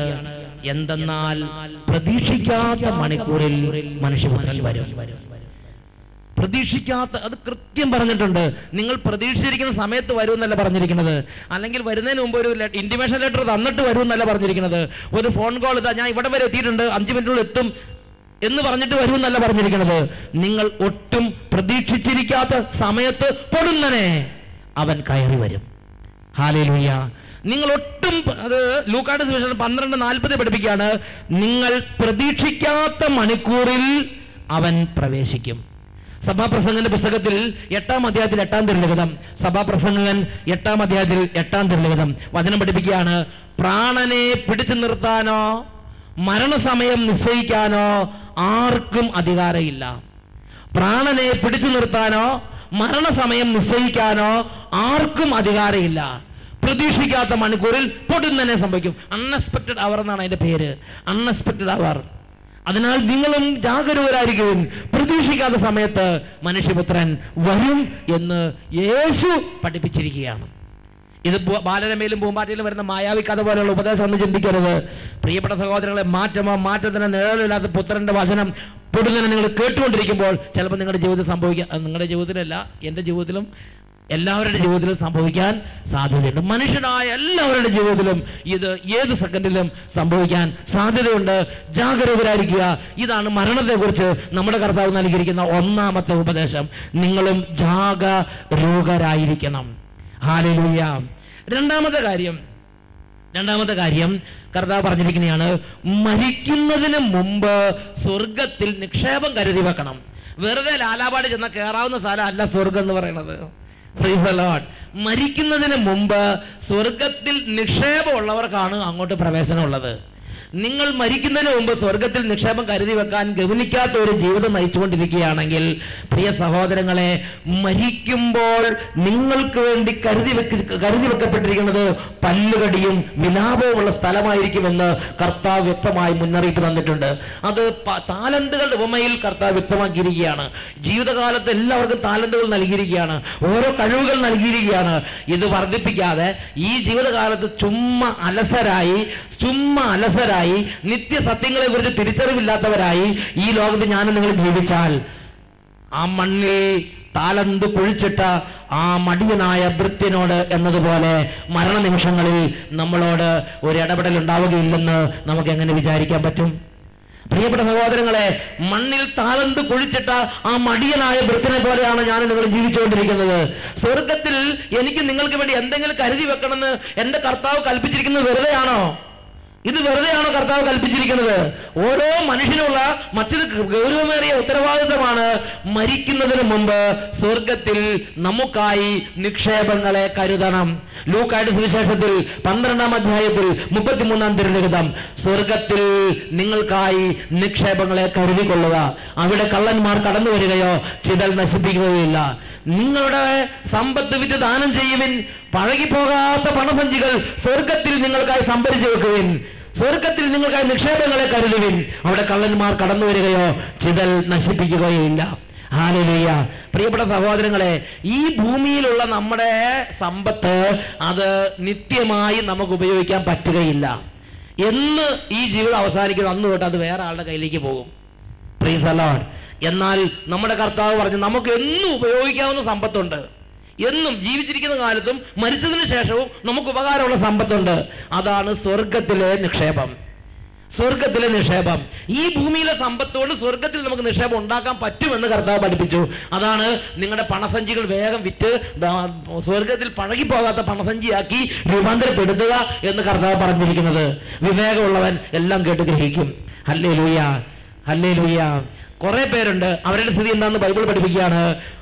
അതിനെങ്ങനെയാണ്? കഴുതയുടെ കുട്ടി മനുഷ്യനായി ജനിക്കുമ്പോൾ അങ്ങനെയുള്ളവർ ബുദ്ധിമാന്മാരായി മാറും. ഹല്ലേലൂയ. പ്രിയപ്പെട്ട സഹോദരങ്ങളെ, അതുകൊണ്ട് കർത്താവ് നൽകുന്ന വചനങ്ങൾ എപ്പോഴും പറഞ്ഞു ചെവിയുണ്ടെങ്കിൽ കേൾക്ക്, കണ്ണുണ്ടെങ്കിൽ കാണ്, ഹൃദയമുണ്ടെങ്കിൽ ഗ്രഹിക്ക് എന്ന് പറഞ്ഞിട്ടാണ് നിത്യസത്യങ്ങളെ കുറിച്ച് മിക്കപ്പോഴും കർത്താവ് ഉപദേശം നൽകുന്നത്. ഹല്ലേലൂയ. പ്രിയപ്പെട്ട സഹോദരങ്ങളെ, അപ്പോൾ നമ്മുടെ കർത്താവ് പഠിപ്പിച്ചിരിക്കുകയാണ് ഈ ഭൂമിയിലല്ല, നമ്മുടെ നിത്യമായ രാജ്യത്ത് നമുക്ക് നിക്ഷേപത്തെ കരുതണം. എന്നാൽ ഇന്ന് നമ്മുടെ നിക്ഷേപം എവിടെയാ? ഇന്ന് നമ്മുടെ മനസ്സിന്റെ പ്രധാനപ്പെട്ട ആനന്ദം എവിടെയാ? ഇന്ന് ഒരുപാട് പേര് നിക്ഷേപം കരുതി വെച്ചിരിക്കുന്നത് ഈ നശ്വരമായ ലോകത്തിലാണ്. ഞാനൊരു വ്യക്തിയുടെ കാര്യം നിങ്ങളോട് പറയാം. ഒരു മലബാർ പ്രദേശത്താണ്. മലബാർ പ്രദേശത്ത് ഒരു നല്ല ധനാഢ്യനുണ്ടായിരുന്നു. ആ ധനാഢ്യന്റെ പ്രത്യേകത എങ്ങനെയാണ്? വളരെ വിശകലനം ചെയ്ത് ഒരു 5 പൈസ നഷ്ടം വരാതെ എല്ലാം നോക്കണം ധനാഢ്യനാണ്. ഒരു വാഴക്കൊല വിൽക്കാനുണ്ടെങ്കിൽ 100 പേരോട് ചോദിച്ചിട്ട് 5 പൈസ കൂടുതൽ കിട്ടാൻ സാധ്യതയുണ്ടെങ്കിൽ ഇവിടുന്ന് ഈറോഡ് കൊണ്ടുപോയി വിൽക്കാൻ അദ്ദേഹം പരിശ്രമിക്കും. അതേമാതിരിയുള്ള ഒരു വിശകലനം ചെയ്യുന്ന ധനാഢ്യനായിരുന്നു ആ ധനാഢ്യൻ. ഹല്ലേലൂയ. അങ്ങനെ ഇരിക്കുമ്പോൾ അദ്ദേഹത്തിന്റെ പറമ്പിൽ വലിയൊരു ഈട്ടിമരം ഉണ്ടായിരുന്നു. ഈട്ടിമരം. ആ ഈട്ടിമരം പല ആളുകൾ വന്ന് ചോദിച്ചു. അപ്പൊ പെരുമ്പാവൂരിൽ നിന്നുള്ള കച്ചവടക്കാർ ചോദിച്ചിട്ടുണ്ടാവും, കോഴിക്കോട് നിന്നുള്ള കച്ചവടക്കാർ ചോദിച്ചിട്ടുണ്ടാവും, പല കച്ചവടക്കാരും ചോദിച്ചു. അപ്പം അദ്ദേഹം വിശകലനം ചെയ്ത് ഇവിടെ കൊടുത്ത് ഇത്ര, പാലായി കൊടുത്ത് ഇത്ര, കോഴിക്കോട് കൊടുത്ത് ഇത്ര വിശകലനം ചെയ്ത് അദ്ദേഹം പറഞ്ഞു ഇനി 5 വർഷം കൊണ്ട് കഴിഞ്ഞ ഇത്ര കിട്ടും, അതുകൊണ്ട് ഇത്ര ശതമാനം കൂടുതൽ കിട്ടാൻ സാധ്യതയുള്ളതുകൊണ്ട് കുറച്ചുകൊണ്ട് കഴിഞ്ഞ് വിൽക്കാമെന്ന് അദ്ദേഹം തീരുമാനിച്ചിരിക്കുകയാണ്. പക്ഷേ അദ്ദേഹത്തിന് ഈ ഈട്ടിമരം ആരെങ്കിലും വെട്ടിക്കൊണ്ട് പോകുന്ന പേടിയാണ്. അതുകൊണ്ട് നേരെ വെളുത്ത എന്നും ഈട്ടിമരത്തിന്റെ ചോട്ടി വന്ന് അദ്ദേഹം നോക്കും, ഇത് ആരെങ്കിലും അറുത്തുകൊണ്ട് പോയോ, ഇത് ആരെങ്കിലും വെട്ടിക്കൊണ്ട് പോയെന്നൊക്കെ എന്നും അത് വെരിഫൈ ചെയ്ത് ഉറപ്പുവരുത്തും. ഒരു ദിവസം അങ്ങനെ അദ്ദേഹം ഒരു ഞായറാഴ്ച കുർബാന കഴിഞ്ഞ് പള്ളി കഴിഞ്ഞ് മടങ്ങി വരുന്ന സമയത്ത് പ്രിയപ്പെട്ട സഹോദരങ്ങളെ, വീട്ടിലേക്കുള്ള വെള്ളം മുടങ്ങിപ്പോയി. ഓസിട്ട് മോളിൽ നിന്നാണ്, മലയുടെ മുകളിൽ നിന്ന് ഓസിട്ട് വെള്ളം എടുക്കുന്ന ഒരു മലപ്രദേശത്താണ് ഇദ്ദേഹം താമസിക്കുന്നത്. അതുകൊണ്ട് മലപ്രദേശത്ത് നിന്ന് ഓസിൽ വെള്ളം വരുന്നത് മുടങ്ങി. അപ്പോൾ അദ്ദേഹം ഭാര്യയും കൂടി എന്താണ് തടസ്സം എന്നറിയാൻ വേണ്ടി ഓസ് എന്ന് പറഞ്ഞാൽ മനസ്സിലായോ? ഓസി കറുത്ത പൈപ്പ്, ആ കറുത്ത പൈപ്പ് ഇട്ടിരിക്കുന്നത് ആ ഓലി എന്ന് പറഞ്ഞാൽ ഈ വെള്ളത്തിന്റെ ആ ഓലി ചെന്ന് നോക്കി. അപ്പോൾ ചപ്പ് ചടലിൽ വന്ന് കിടക്കുക, മഴക്കാലാണ്, അതെല്ലാം ക്ലിയർ ചെയ്ത് ഓസ് ക്ലിയർ ആക്കിക്കൊണ്ടിരിക്കുന്ന സമയത്ത് ഭയങ്കരമായ ഒച്ച. ഭാര്യ തല ഉയർത്തി നോക്കി. ഉടനെ ഭാര്യ പറഞ്ഞു, ചേട്ടാ ഓടിക്കോ, ഉരുൾപൊട്ടൽ വരുന്നുണ്ട്, ഉരുൾപൊട്ടി എന്ന് പറഞ്ഞു. ചേട്ടൻ തല ഉയർത്തി നോക്കിയപ്പം മലയുടെ മുകളിൽ നിന്ന് ഉരുളും കല്ലും, ഉരുളല്ല കല്ലും മണ്ണും മരങ്ങളെല്ലാം കൂടി ഇങ്ങനെ പൊട്ടി ഒഴുകി ഇങ്ങനെ വരികയാണ്. ചേട്ടത്തിക്ക് വലിയ വിദ്യാഭ്യാസം ഇല്ലാത്തതുകൊണ്ട് ചേട്ടത്തി പരക്കം പാഞ്ഞ് ഓടി. ചേട്ടൻ നല്ല വിദ്യാഭ്യാസമുള്ള ആളും വിശകലനം ചെയ്യുന്ന ആളുമായിരുന്നു. ചേട്ടൻ നോക്കി ഇത് എത്ര സ്പോർട്സിലാണ് വരണത്, ഇതെത്ര മിനിറ്റ് കൊണ്ട് ഇവിടെ എത്തും, ഇത് കിഴക്കോട്ടാണ് പടിഞ്ഞാറോട്ടാണ് ചെരിയാൻ സാധ്യത, ഇങ്ങനെയൊക്കെ ചിന്തിച്ചുകൊണ്ടിരുന്ന സമയത്ത് ഇത് വന്നുകൊണ്ടിരിക്കുക താഴത്തേക്ക്. പ്രിയപ്പെട്ട സഹോദരങ്ങളെ, ചേട്ടന്റെ സമയം കാൽക്കുലേഷൻ തെറ്റിപ്പോയി, പെട്ടെന്ന് അടുത്തേക്കെത്തി, ചേട്ടൻ ഓടി. പക്ഷെ ചേട്ടൻ അത് പെട്ടുപോയി. കണ്ടമാനം കാൽക്കുലേഷൻ നടത്താതിരിക്കുകയാണ് ഭംഗി. സ്വന്തം ബുദ്ധിയെ ദൈവമായി കരുതുന്ന പരിഭ്രാന്തരാകും. അടിസ്ഥാന വചനമാണ്. ഹബക്കൂക്ക് 1:15 പഠിപ്പിച്ചിരിക്കുന്നത്. സ്വന്തം ശക്തിയെ, സ്വന്തം ബുദ്ധിയെ ദൈവമായി കരുതുന്നവർ പരിഭ്രാന്തരാകും. മറ്റുള്ളവർ പറയുന്നത് അല്പം ശ്രദ്ധിക്കുന്നത് നല്ലതാണ്. ഹല്ലേലൂയ. തലയ്ക്ക് മൂത്തവർ പറയുന്നത് ശ്രദ്ധിക്കുന്നത് നല്ലതാണ്. കാരണവന്മാർ പറഞ്ഞ കുറച്ചൊക്കെ കേൾക്കുന്നത് നല്ലതാണ്. ഹല്ലേലൂയ.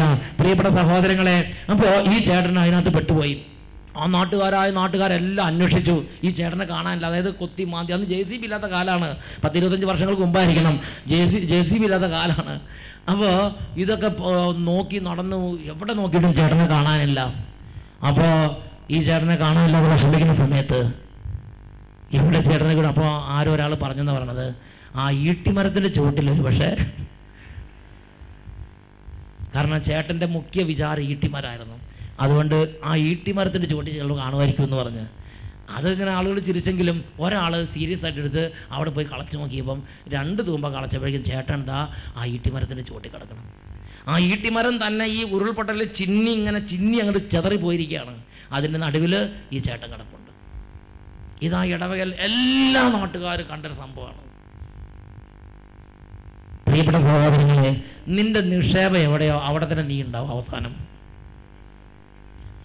ഇത് അന്തോനീസ്, ഇത് തമാശല്ല, ഇതൊക്കെ സംഭവിക്കും. അന്തോനീസ് പുണ്യാളുടെ ജീവിതത്തിൽ സംഭവമില്ലേ? എനിക്ക് ഭയങ്കര തമാശ, ആദ്യം തമാശ തോന്നി, പ്രായമാകും തോറും ഗൗരവം തോന്നുന്ന സംഭവമാണത്.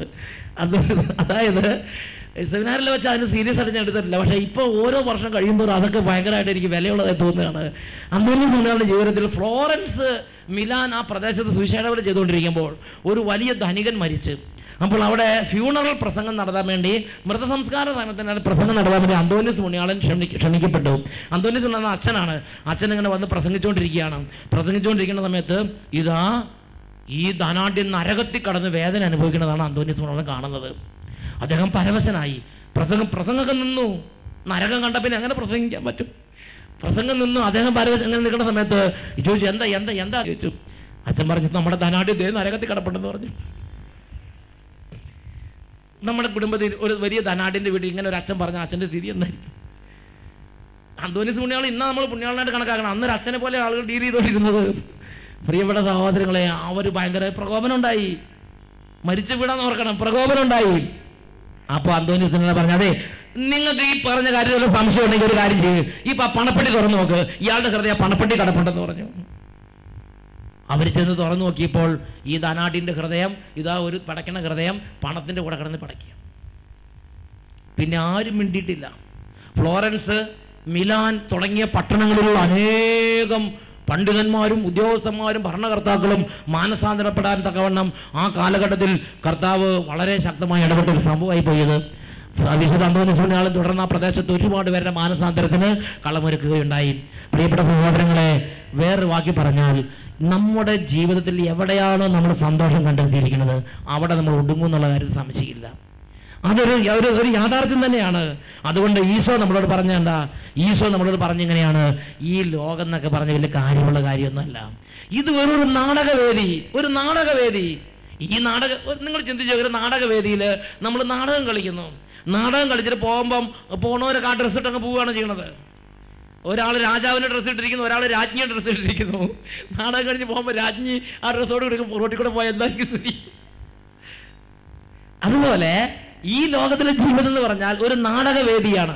ഇവിടെ ഒരാൾ പ്രസിഡന്റ്, ഒരാൾ പ്രധാനമന്ത്രി, ഒരാൾ പഞ്ചായത്ത് പ്രസിഡന്റ്, ഒരാൾ വികാരിയച്ഛൻ, ഒരാൾ മദർ, ഒരാൾ ഒരു സ്റ്റുഡന്റ്, ഒരാൾ മാഷ്, ഇങ്ങനെ ഒരാൾ ഗോൾഡ് മെഡൽ ഉള്ള ആൾ, ഒരാൾ ഒന്നുമില്ലാത്ത ആൾ, അങ്ങനെ പല വിധത്തിൽ ഇവിടെ ഇരിക്കുകയാണ് ഭൂമിയിൽ. ഈ നാടകവേദി. ഇവിടുന്ന് ഭൂമി വിട്ടു പോണ സമയത്ത് ഈ വേഷം കൊണ്ട് പോകാൻ പറ്റുമെന്ന് വിചാരിക്കണ്ട. ഈ വേഷമല്ല ഇവിടെ, അല്ലെങ്കിൽ നമ്മുടെ ഈ ഡ്രസ്സല്ല, ഇവിടുത്തെ എല്ലാ അലങ്കാരങ്ങളും ഇവിടെ. ഇവിടുന്ന് അങ്ങോട്ട് നമ്മുടെ സ്വർഗത്തിൽ എന്തെങ്കിലും നിക്ഷേപമാണെങ്കിൽ അതുകൊണ്ട് മാത്രമേ നമുക്ക്. നിങ്ങൾ ചിന്തിച്ചു നോക്കിയാൽ നിങ്ങളുടെ വീട് ഒരു 200-200 വർഷം മുമ്പ് വേറെ പലരും കൈകാര്യം ചെയ്തിരുന്നതാണ്. അവരൊക്കെ ഇപ്പം എന്താ, ഒരു പിടി മണ്ണ് അവർ കൈകാര്യം ചെയ്തിരുന്ന എല്ലാം ഇപ്പം നിങ്ങൾ കൈകാര്യം ചെയ്യുന്നു. ഒരു 50 വർഷം കഴിയുമ്പോൾ നിങ്ങളുടെ സ്ഥാനത്ത് വേറെ ആളുകൾ വന്ന് കൈകാര്യം ചെയ്യാതെ. ഇതൊക്കെ എന്നും നമ്മൾ തന്നെ ഇങ്ങനെ എണ്ണിക്കൊണ്ടിരിക്കുമെന്ന് വിചാരിക്കണ്ട. ഇപ്പൊ കുറച്ചു കാലം എണ്ണിക്കൊണ്ടിരിക്കും, കുറച്ച് കഴിയുമ്പോൾ വേറെ ആളുകൾ വന്ന് കൈകാര്യം ചെയ്യും. ഒരു 10-100 വർഷം മുമ്പ് വേറെ ആളുകൾ എണ്ണിക്കൊണ്ടിരുന്നതാണ്. നിങ്ങൾ ഇരിക്കുന്ന കസേര നിങ്ങൾ ചിന്തിച്ചു നോക്കിയാൽ വേറെ ആളുകൾ ഇരുന്ന കസേരയാണ് കുറച്ചു കാലം മുമ്പ്.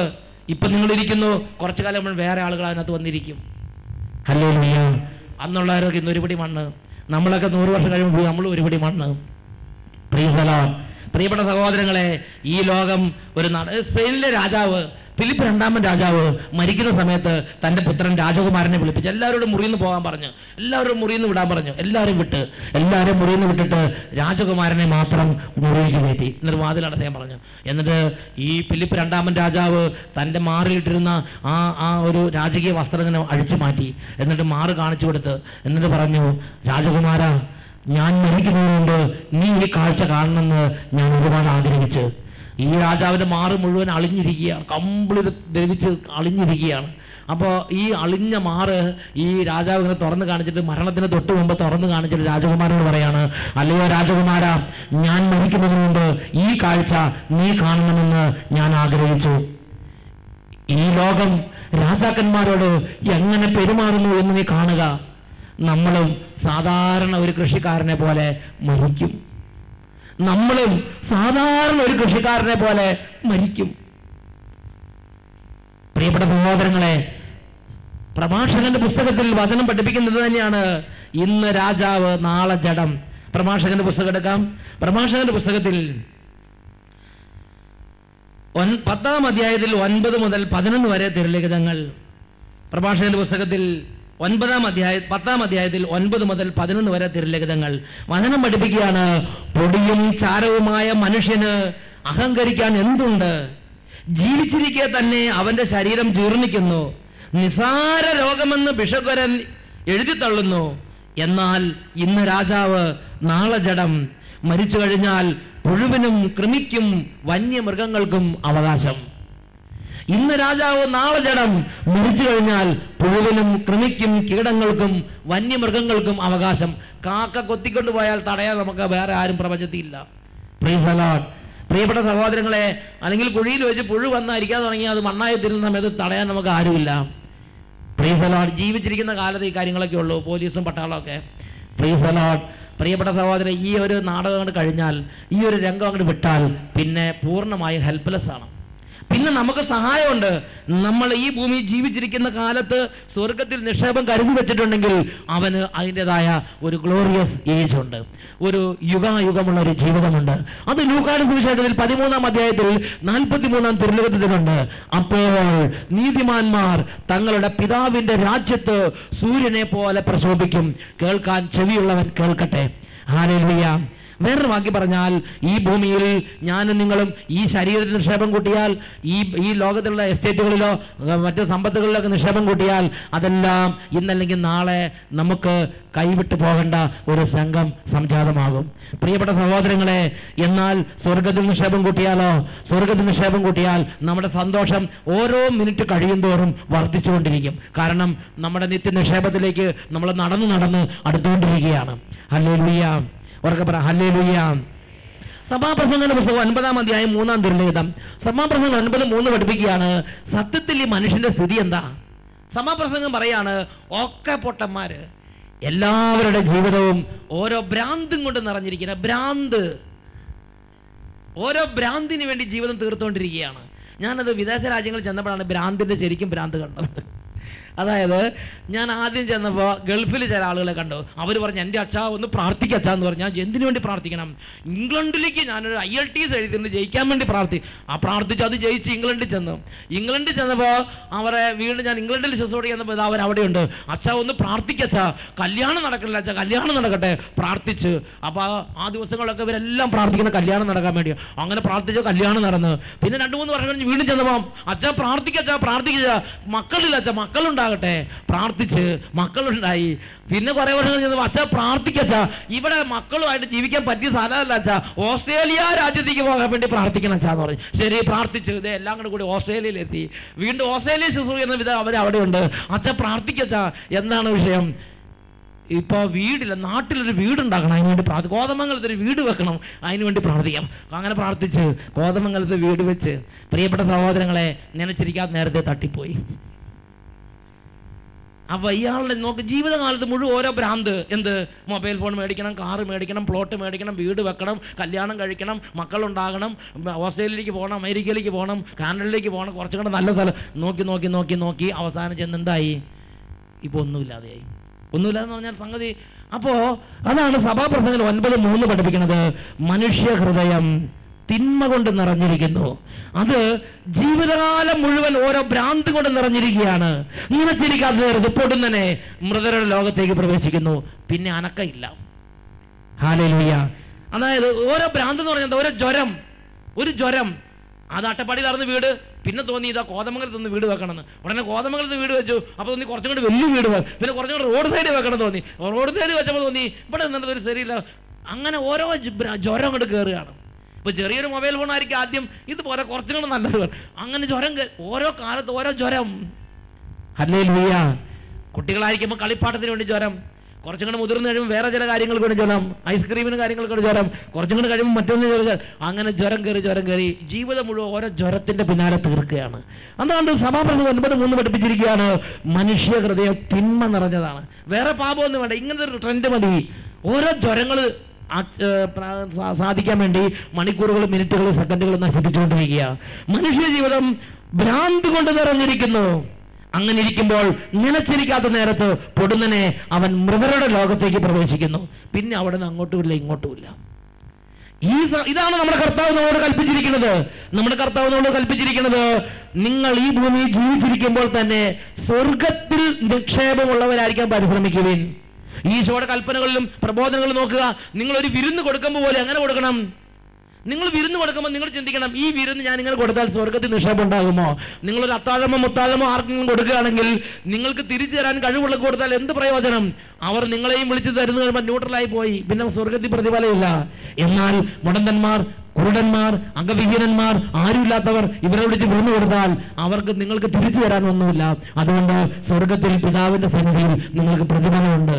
ജീവിതത്തിൽ ഈ ഭൂമിയിൽ ജീവിക്കുന്ന കാലത്ത് പിതാവിന്റെ സന്നിധിയിൽ പ്രതിഫലമുള്ള വിധം ഓരോ പ്രവൃത്തികൾ ചെയ്യണമെന്ന് നമ്മുടെ കർത്താവ് പഠിപ്പിച്ചിട്ടില്ലേ? ഈശോ പറഞ്ഞു, നിങ്ങൾ സൽകൃത്യങ്ങൾ ചെയ്യുമ്പോൾ നിങ്ങളുടെ വലത് കൈ ചെയ്യുന്ന ഇടത് കൈ അറിയരുത്. എന്താ കാരണം? നിങ്ങൾ ചെയ്യണത് എല്ലാവരും കൊട്ടിക്കൊട്ടി ചെയ്താൽ നിങ്ങൾ ചെയ്തു കഴിയുമ്പോൾ നിങ്ങൾ പറയുമോ, കൊള്ളാം, നന്നായിരിക്കുന്നു, ഇന്ന ചേട്ടൻ 10 പേരുടെ കല്യാണം നടത്തി, ഇന്ന ചേട്ടൻ 50 വീട് വെച്ചു കൊടുത്തു, എല്ലാവരും പുകഴ്ത്തി. കർത്താവ് പറഞ്ഞു, മനുഷ്യരുടെ മുമ്പിൽ നിങ്ങൾ ഓൾറെഡി പ്രതിഫലം സ്വീകരിച്ചു കഴിഞ്ഞു. അതുകൊണ്ട് സ്വർഗസ്വനായ പിതാവിന്റെ സന്നിധിയിൽ പ്രതിഫലമില്ല. Price the Lord. ഇങ്ങനെ ഓരോ കാര്യത്തെക്കുറിച്ച് നമ്മുടെ കർത്താവ് ഉപദേശം തന്നപ്പോൾ സ്വർഗത്തിൽ നിക്ഷേപം ഉണ്ടാകുന്ന വിധം എങ്ങനെ ഓരോ കാര്യങ്ങൾ ചെയ്യാം എന്ന് നമ്മുടെ കർത്താവ് നമ്മളെ പഠിപ്പിച്ചു. ഹല്ലേലൂയ. ഉറക്കെ പറ ഹല്ലേലൂയ. ഉറക്കെ പറ ഹല്ലേലൂയ. നിങ്ങൾ വിഷമിക്കേണ്ട, ഈ അടുത്ത കാലത്ത് നിങ്ങൾ മരിക്കൊന്നുമില്ല, നിങ്ങൾ ധൈര്യമായിട്ടിരിക്കുക. നിങ്ങളൊക്കെ പ്രൈസ് ദി ലോർഡ്. ഉറക്കെ പറ ഹല്ലേലൂയ. ഹല്ലേലൂയ. പ്രിയപ്പെട്ട സഹോദരങ്ങളെ, അതുകൊണ്ട് വിശുദ്ധ അമ്മ ത്രേസ്യ ഈ കാര്യത്തെക്കുറിച്ച് പഠിപ്പിച്ചിരിക്കുകയാണ്. മരിക്കാൻ ഭയമില്ലാത്ത വിധം ജീവിക്കുന്നതാണ് യഥാർത്ഥ ജീവിതം. ഇപ്പൊ ഇവിടെയുള്ള സിസ്റ്റേഴ്സിന്റെ മുഖത്തേക്ക് നോക്കിയറിയാം, എല്ലാവരും നല്ല സന്തോഷിച്ചിരിക്കുകയാണ്. കാരണം ഏത് സമയത്ത് മരണം വന്നാലും പോകാൻ റെഡിയാണ്. Price the Lord. അതാണ് അമ്മ ത്രേസ്യ പുണ്യവതി പഠിപ്പിക്കുന്നത്. മരിക്കാൻ ഭയമില്ലാത്ത വിധം ജീവിക്കുകയാണ് യഥാർത്ഥ ജീവിതം. ഹല്ലേലൂയ. മരിക്കാൻ ഭയമില്ലാത്ത വിധം ജീവിക്കുന്നതാണ് യഥാർത്ഥ ജീവിതം. വിശുദ്ധ സിപ്രിയാൻ ഇതിനെക്കുറിച്ച് പഠിപ്പിക്കുന്നത് എങ്ങനെയാണ്? മരണത്തിന് ശേഷം യാതൊരാൾക്കും പ്രാശ്ചിത്തമോ പരിഹാരമോ അനുഷ്ഠിക്കാൻ കഴിയുകയില്ല. എന്തെങ്കിലും ഉദ്ദേശിക്കുന്നുണ്ടെങ്കിൽ ഇതിപ്പോ ചെയ്തോളണം, ജീവനുള്ള കാലത്ത് ചെയ്തോളുക. മരിച്ചതിന് ശേഷം പുണ്യയോഗ്യതയോ പ്രാശ്ചിത്തമോ പരിഹാരമോ അനുഷ്ഠിക്കാൻ യാതൊരാൾക്കും സാധ്യമല്ല. ഹല്ലേലൂയ. വീണ്ടും വിശുദ്ധ കൊച്ചു ത്രേസ്യ ഇതിനെക്കുറിച്ച് പഠിപ്പിക്കുന്നത് എങ്ങനെയാണ്? ഞാൻ മരിക്കുകയല്ല, ഞാൻ ജീവനിലേക്ക് പ്രവേശിക്കുകയാണ്. കൊച്ചു ത്രേസ്യ പുണ്യവതി സ്വർഗത്തിൽ പ്രതിഫലം ഉള്ള ഒരു വ്യക്തിയായി ജീവിച്ചു. ഒരു മുട്ടുസൂചി എടുത്ത് ഇടുന്ന സമയത്താണെങ്കിലും കൊച്ചു ത്രേസ്യ പുണ്യവതി ഹൃദയം കൊണ്ട് ചിന്തിക്കുന്നത്, ഞാൻ ഈ മുട്ടുസൂചി എടുത്ത് സ്വർഗത്തിൽ എനിക്ക് പ്രതിഫലം ഉണ്ടാകണം, 2 ആത്മാക്കളെങ്കിലും വിശുദ്ധിയിലേക്ക് വരണം. അങ്ങനെ ആ ഒരു ശുദ്ധ നിയോഗത്തോടെ ആ മുട്ടുസൂചി എടുത്തിട്ടപ്പം അത് സ്വർഗത്തിൽ പ്രതിഫലമുള്ള ഒരു പ്രവൃത്തിയായി. ഇത് ആരാ വിളിട്ടിരിക്കുന്നത്? നശിച്ച മുട്ടുസൂചി എന്ന് പറഞ്ഞിട്ട് അതെടുത്ത് പിറുവിറുത്തിട്ടാൽ സ്വർഗത്തിൽ പ്രതിഫലം ഇല്ലെന്ന് മാത്രമല്ല, നമ്മുടെ ആത്മാക്കളൊക്കെ മരിച്ചു കഴിയുമ്പോൾ കരിക്കട്ടകളായി കയറി വരാൻ തക്കവണ്ണം കറ പുരണ്ട ആത്മാക്കളായി മാറും. പിറുപിറുപ്പ്. Praise the Lord. അതുകൊണ്ട് ഓരോ സെക്കൻഡിലും സ്വർഗത്തിലേക്കോ നരകത്തിലേക്കുള്ള കൃപാവരത്തെ നിങ്ങൾ സ്വീകരിച്ചുകൊണ്ടിരിക്കുക. ഒന്നുകിൽ സ്വർഗത്തിലേക്കുള്ള കൃപാവരത്തെ സ്വീകരിക്കുന്നു, അല്ലെങ്കിൽ നിങ്ങൾ നിങ്ങളെ തന്നെ നരകത്തിന് അർഹനാക്കി മാറ്റിക്കൊണ്ടിരിക്കുകയാണ്. ദൈവമാണ് തട്ടിയിടണമെന്ന് ചിന്തിക്കേണ്ട. അവനവൻ തന്നെ എല്ലാം ആക്കി വെച്ചിട്ട് അങ്ങ് കടന്നു പോകണമെന്നേ ഉള്ളൂ. Price the Lord. ഉറക്കെ പറ ഹല്ലേലൂയ. സന്തോഷത്തോടെ പറ ഹല്ലേലൂയ. അതുകൊണ്ട് പ്രിയപ്പെട്ട സഹോദരങ്ങളെ, അമ്മ ത്രേസ്യ വീണ്ടും പറയാണ്, എനിക്ക് മരിക്കണം, ഞാൻ മരിക്കാൻ ആഗ്രഹിക്കുന്നു, കാരണം എനിക്ക് അങ്ങയെ കാണണം. അപ്പോൾ നല്ല നിക്ഷേപമുള്ള ജീവിതം നയിച്ചാൽ മരണത്തിന് നിമിഷം അടുക്കും തോറും സന്തോഷം കൂടി വരികയാണ്. എനിക്ക് മരിക്കണം, എനിക്ക് അങ്ങയെ കാണണം, അങ്ങയെ കാണാൻ വേണ്ടി ഞാനിതാ മരിക്കുന്നു. അമ്മ ത്രേസ്യ പുണ്യവതി അല്ലെങ്കിൽ വിശുദ്ധനായി ജീവിച്ചവര്, സ്വർഗത്തിൽ നിക്ഷേപമുള്ളവർ ജീവിച്ചവര്, മരണം അടുക്കും തോറും സന്തോഷം കൂടി മുഖം എല്ലാം പ്രകാശിച്ച് നല്ല ഉദയസൂര്യൻ, മരിച്ചു കിടക്കുമ്പോൾ നല്ല ഉദയസൂര്യനെ പോലെ മുഖം അങ്ങോട്ട് തിളങ്ങാൻ തുടങ്ങും. ചില ആളുകളുടെ മുഖമൊക്കെ എങ്ങനെയാണെന്ന് നമ്മളിപ്പം പറയാൻ പറ്റില്ല, അത് കാണുമ്പോഴേ അറിയാൻ പറ്റുള്ളൂ.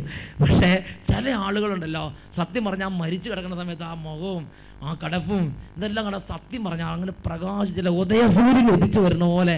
കാര്യം ജീവിച്ചിരുന്ന കാലത്ത് മുഖം കണ്ട കോഞ്ഞാട്ടം പിടിച്ച മുഖമായിരുന്നു. പക്ഷേ മരിച്ചു കഴിഞ്ഞപ്പോൾ ആളാകെപ്പാടെ അങ്ങോട്ട് സുന്ദരക്കുട്ടനായി. സത്യം പറഞ്ഞാൽ ചില ആളുകൾ മരിച്ചു കിടക്കണം കണ്ടാൽ നമുക്ക് പോലും മരിക്കാൻ കൊതിയാവും. അതുമാതിരി നല്ല പ്രസാദിച്ച് നല്ല എലി പുതുന്നതിൽ കണ്ടോലെ അങ്ങനെ പ്രസാദിച്ച് മരിച്ചു കിടക്കുക. അതായത് ഈ ലോകത്തിൽ നമ്മൾ സ്വർഗത്തിൽ നിക്ഷേപമുള്ളവരായി ജീവിക്കുകയാണെങ്കിൽ മരണത്തിന്റെ സമയം അടുക്കും തോറും ഒരു പ്രത്യേക സന്തോഷം ഉള്ളിൽ നിന്ന് ഇങ്ങനെ കൂടി വരും. ഹല്ലേലൂയ. നമുക്ക് എഴുന്നേറ്റ് നിൽക്കാം. ഒരു നിമിഷം ഒന്ന് പ്രാർത്ഥിച്ചിട്ട് വീണ്ടും ഇരിക്കുകയാണ്. ക്ലാസ്സിന്റെ ഒരു സെക്ഷൻ ആയിട്ടുള്ളത് അന്ത്യങ്ങൾ 4 ഉണ്ട്, ഒരെണ്ണം കഴിഞ്ഞിട്ട് ഒളിഞ്ഞ് 3 കിടക്കുകയാണ്. ഹല്ലേലൂയ. പ്രിയപ്പെട്ട സഹോദരങ്ങളെ, ഇന്ന് ഈ വചനം നമ്മൾ കേൾക്കുമ്പോൾ കർത്താവ് നമ്മൾ മരിക്കുന്നതിന് ഒരു മുന്നറിയിപ്പ് തരികയാണ്. മരിക്കാൻ ഭയമില്ലാത്ത വിധം ജീവിക്കാൻ വേണ്ടി നമ്മുടെ മണിക്കൂറുകളും മിനിറ്റുകളും സെക്കൻഡുകളും ക്രമീകരിക്കാൻ വേണ്ടി കർത്താവ് നമുക്കൊരു മുന്നറിയിപ്പ് തരികയാണ്. 2 കരങ്ങൾ ഉയർത്തി നമുക്കൊന്ന് ഉറക്കെ സ്തുതിക്കാം. Hallelujah, hallelujah. യേശുവേ ആരാധന, ആരാധന, ആരാധന. യേശുവേ ആരാധന, ആരാധന. കരങ്ങൾ ഉയർത്തി ഉറക്കെ സ്തുതിക്കട്ടെ.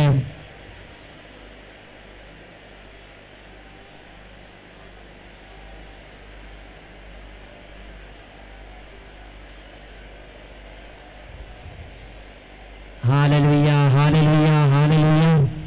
2 കരങ്ങളും കൂട്ടിപ്പിടിച്ച് കണ്ണുകളടച്ച് ഈ സായാഹ്നത്തിൽ കർത്താവിനോട് പ്രാർത്ഥിക്കുകയാണ്.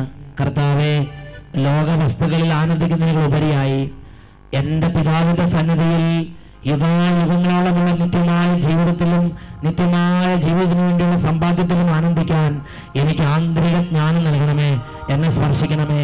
കണ്ണുകളടയ്ക്കാം, കരങ്ങൾ കൂട്ടിപ്പിടിക്കാം. നമ്മൾ ഈ രാത്രി ഒരു നിമിഷം പ്രാർത്ഥിക്കുകയാണ്. ദൈവവചനം നമ്മളെ തൊട്ട് വിളിക്കുകയാണ്. ഈശോ നമ്മളെ തൊട്ട് വിളിക്കുകയാണ്. പിതാവായ തൊട്ട് വിളിക്കുകയാണ്. മകനെ, മകളെ, ഈ വിധത്തിൽ ജീവിതം മുമ്പോട്ട് പോയാൽ നിന്റെ അന്ത്യനിമിഷത്തിന്റെ സ്ഥിതി എന്തായിരിക്കും? അന്ത്യനിമിഷത്തിൽ പുഞ്ചിരിച്ച് പ്രസാദിച്ച് സ്വർഗത്തിലേക്ക് പാസ് ചെയ്ത് പോകാൻ, കടന്നു പോകാൻ തക്കവണ്ണമുള്ള ഒരു അന്തരീക്ഷമായിരിക്കുമോ നിന്റെ മരണത്തിൽ നിനക്കുണ്ടായിരിക്കുക? എല്ലാവരും മരിക്കുമെന്നുള്ള യാഥാർത്ഥ്യമാണ്. ജീവിതത്തിൽ അനുസരിച്ച് ഒരു ഈശോ 2 കാര്യം പറഞ്ഞു. 1 ഒരുങ്ങണം, 2 നിക്ഷേപം കരുതണം. ഈ 2 വചനങ്ങൾ ഞാൻ പാലിക്കുന്നുണ്ടോ? ഞാൻ മാനിക്കുന്നുണ്ടോ? കർത്താവേ, എന്നെ സ്പർശിക്കണമേ. ദൈവം തൊട്ട് ഇടപെട്ടിരിക്കുന്ന സമയമാണ്. ധ്യാനിച്ച് പ്രാർത്ഥിക്കുന്നു.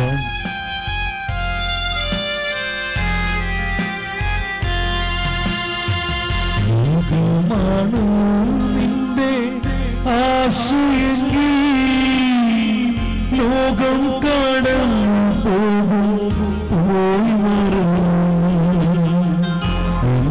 മരണം നിന്നെ മുട്ടി വിളിച്ചെന്ന ലോകത്തെ കൈവിട്ട്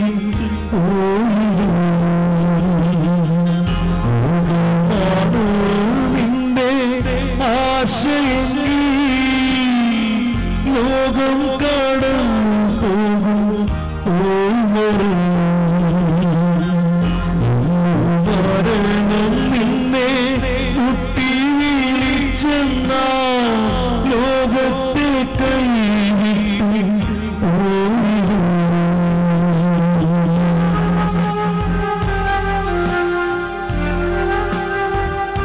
ദൈവമേ, ഈ ഭൂമിയിൽ വലിയ മാലിന്യങ്ങൾ പണ്ടും വലിയ സമ്പാദ്യങ്ങൾ കൂടിയും ഈ ഭൂമിയിൽ നിക്ഷേപങ്ങൾ കരുതുകയും അങ്ങനെ ഭൂമിയിൽ ജീവിക്കാൻ കെട്ടിടങ്ങളും സമ്പത്തും നിക്ഷേപങ്ങളും ഇത് എനിക്ക് സ്വർഗത്തിൽ എന്നെ സഹായിക്കുന്നില്ലെങ്കിൽ ഞാൻ ഈ മണിക്കൂറുകളും മിനിറ്റുകളും സെക്കൻഡുകളെല്ലാം നേരം ചെയ്യുന്നത് പാഴായി പോവുകയാണെന്ന് കർത്താവേ. കർത്താവിനെ തിരിച്ചറിവ് നൽകി എന്നെ സഹായിക്കണമേ.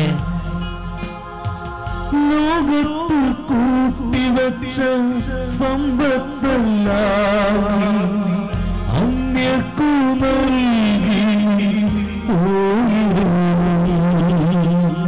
ലോകത്തിൽ കൂട്ടിവച്ച സമ്പത്തെല്ലാം അന്യർക്കു നൽകി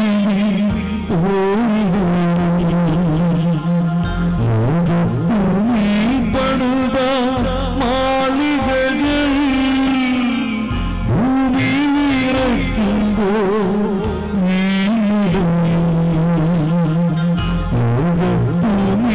പടുത മാളികകൾ ഭൂമിയിറക്കുമ്പോ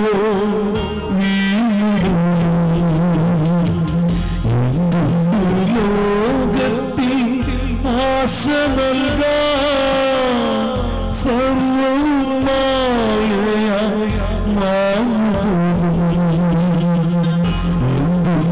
ലോകത്തിൽ ആശ നൽകാൻ സർവമായ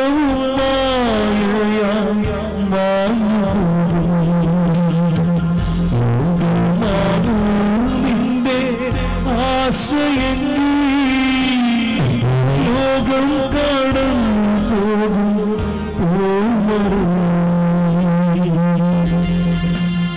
കർത്താവേ, ഈ ലോകത്തിൽ മറ്റുള്ളവരെ ദോഷമായി കരുതിയാലും ഒരു ബലഹീനമായി കരുതിയാലും എന്റെ യേശുവിന്റെ വചനം പ്രമാണിച്ച് എന്റെ യേശുവിന്റെ വചനം പാലിച്ച് എന്റെ യേശുവിന്റെ വചനങ്ങളെ മാനിച്ച് വിശുദ്ധ ജീവിതം നയിക്കാനും ദേവാലയങ്ങളിൽ പങ്കുചേരാനും മാതാപിതാക്കന്മാരും കാരണന്മാരും കാലങ്ങളായി നടന്നുവന്ന അവിശുദ്ധ മാർഗത്തിൽ നൽകാനും എന്നെ സഹായിക്കണമേ. ഒരുപക്ഷെ മറ്റുള്ളവരെങ്കിലും മാന്യമായി കരുതപ്പെടാനുള്ള ദോഷം ഉണ്ടാകാം, ഒരുപക്ഷെ തിരസ്കരിക്കപ്പെടുന്ന ദോഷമായിരിക്കാം, ഒരു പെട്ടെന്നായി കടന്നപ്പെട്ടേക്കാം, ചിലപ്പോൾ കൂട്ടുകാരെല്ലാം കളിയാക്കിയേക്കാം. എങ്കിലും ശരി, ഈ ലോകത്തിൽ ലോകപ്രകാരം ജീവിക്കുന്നതിന് മുമ്പിൽ ലോകത്ത് ഒരു പരിഹാസപാത്രം പോലെ ആ നിഷേധികളുടെ കൂട്ടത്തിൽ നീണ്ടുമാനാൽ ലോകത്ത് ഒരുപാട് സഹിച്ചു. ഒരുപക്ഷെ അതുപോലെ ആത്മീയ കാര്യങ്ങളും സ്വർഗവും വിശുദ്ധ ജീവിതമൊക്കെ പരിഹസിക്കപ്പെടുന്ന ഒരു അന്തരീക്ഷത്തിലോ കൂട്ടായ്മയിലോ ഹോസ്റ്റലിലോ ഒക്കെ ആണെങ്കിൽ പോലും അവിടെ എന്റെ മന്ത്രത്തിന് എന്റെ സ്വർഗത്തിന് വേണ്ടി സ്വർഗത്തിന്റെ പൗരനായി ജീവിക്കാൻ എന്നെ സഹായിക്കണമേ. പ്രാർത്ഥിക്കുന്നു. ദൈവഭക്തൻ തന്റെ ക്ലേശവും സഹനവും സ്വർഗത്തിൽ സമ്പത്തായി ദൈവഭക്തൻ തന്റെ ക്ലേശവും സഹനവും സ്വർഗത്തിൽ സമ്പത്തായി ലോകത്തിൽ ദോഷനായി ഹോമിയാലും അവൻ സ്വർഗത്തിൽ മാന്യനായി ലോകത്തിൽ ദോഷനായി ഹോമിയാലും സ്വർഗത്തിൽ മാന്യനായി ലോകമാണോ നിന്റെ ആശയെങ്കിൽ അപ്പ ലോകം കടന്നു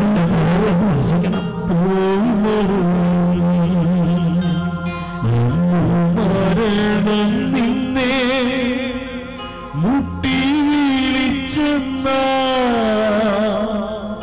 ലോകത്തെ കൈവിട്ട് ലോകത്തെ കൈവിട്ട് രണ്ട് കരങ്ങൾ ഉയർത്തി ഒരു നിമിഷം നമ്മൾ സ്തുതിക്കാം. Hallelujah, hallelujah. കർത്താവേ, സാത്താനും അവന്റെ കൂട്ടാളികളും ഞങ്ങളുടെ മനസ്സിൽ ഉണ്ടാക്കിയിട്ടുള്ള അന്ധത എടുത്തുമാറ്റി നിത്യസത്യങ്ങളെ കുറിച്ചുള്ള ജ്ഞാനങ്ങൾ നടക്കണമേ കർത്താവേ. നിത്യസത്യങ്ങളെ കുറിച്ചുള്ള ജ്ഞാനം നിങ്ങൾക്ക് നൽകണമേ കർത്താവേ. സ്വർഗത്തെ കുറിച്ച് നരകത്തെ കുറിച്ചും നിത്യതയെ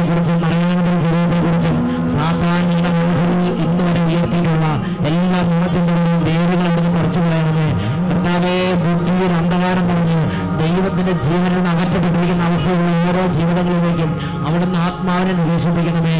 നിത്യസത്യങ്ങളെ കുറിച്ച് വെളിപ്പെടുത്തുന്ന ആത്മാവേ ഇപ്പോൾ ഹൃദയങ്ങളിലേക്ക് വ്യാപരിക്കണമേ. പരിശുദ്ധാത്മാവേ ഇപ്പോൾ ഹൃദയങ്ങളിലേക്ക് വ്യാപരിക്കണമേ. പരിശുദ്ധാത്മാവേ തീരെ ചെറിയ കുഞ്ഞുങ്ങൾ മുതൽ വളരെ പ്രായമായവർ വരെ എല്ലാവരുടെയും ഹൃദയങ്ങൾക്ക് അവരവരുടെ അന്തസ്സിനനുസരിച്ച് കർത്താവേ വചനത്തിന്റെ എല്ലാ വ്യാഖ്യാനങ്ങൾ നൽകുന്ന ആത്മാവ് ഇപ്പോൾ വ്യാപരിക്കട്ടെ. കരങ്ങൾ ഉയർത്തി പരിശുദ്ധാത്മാവിനെ ഉറക്കെ എല്ലാവരും ചേർന്ന് വിളിക്കട്ടെ. പരിശുദ്ധാത്മാവേ, പരിശുദ്ധാത്മാവേ, പരിശുദ്ധാത്മാവേ, പരിശുദ്ധാത്മാവേ, പരിശുദ്ധാത്മാവേ, ജ്ഞാനം നൽകുന്ന ആത്മാവേ ഉറക്കെ വിളിക്കുന്നു. പരിശുദ്ധാത്മാവേ വിളിക്കുക. പരിശുദ്ധാത്മാവേ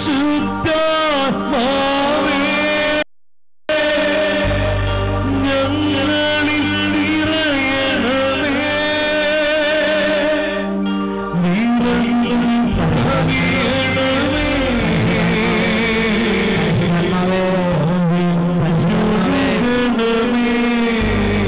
കരങ്ങൾ ഉയർത്തി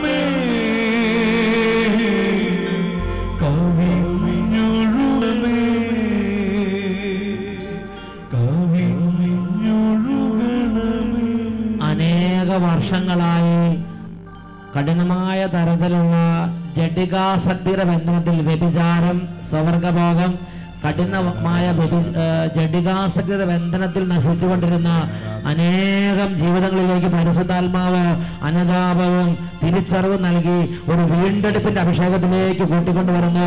അഭിഷേകം ചെയ്തുകൊണ്ടിരിക്കുന്നു. Hallelujah, hallelujah, hallelujah, hallelujah, hallelujah. അരയുടെ അവിടുന്ന് താഴത്തേക്ക് കംപ്ലീറ്റ് സ്പർശനം നഷ്ടപ്പെട്ട് മരം പോലെ ആയിരിക്കുന്ന അവസ്ഥയുള്ള ഒരു വ്യക്തിയുടെ ശരീരത്തിൽ ദൈവത്തിന്റെ ശക്തി വ്യാപരിക്കുന്നു. സൗഖ്യം സംഭവിച്ചുകൊണ്ടിരിക്കുന്നു.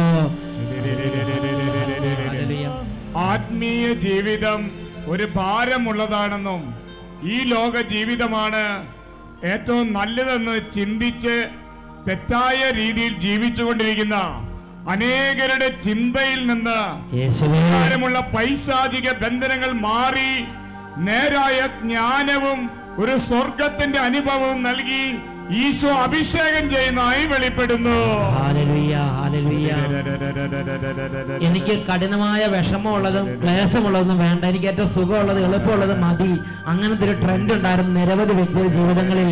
കർത്താവ് ഇടപെടുന്നു. ത്യാഗത്തോടുകൂടെ ജീവിക്കാനും നല്ല കാര്യങ്ങളെ മുറുകെ പിടിക്കാനുള്ള ധൈര്യവും ബലവും നൽകി കർത്താവ് അനുഗ്രഹിക്കുന്നതായി കാണിക്കുന്നു. ആത്മീയ ജീവിതത്തിൽ ചില പുതിയ തീരുമാനങ്ങൾ എടുക്കുവാൻ അവിടുന്ന് പരിശുദ്ധാത്മാവ് ഇപ്പോൾ 100ഓളം പേരുടെ ഉള്ളിന്റെ ഉള്ളിൽ ഒരു തീരുമാനമെടുക്കാനുള്ള അഭിഷേകം കൊടുക്കുന്നതായി വെളിപ്പെടുന്നു.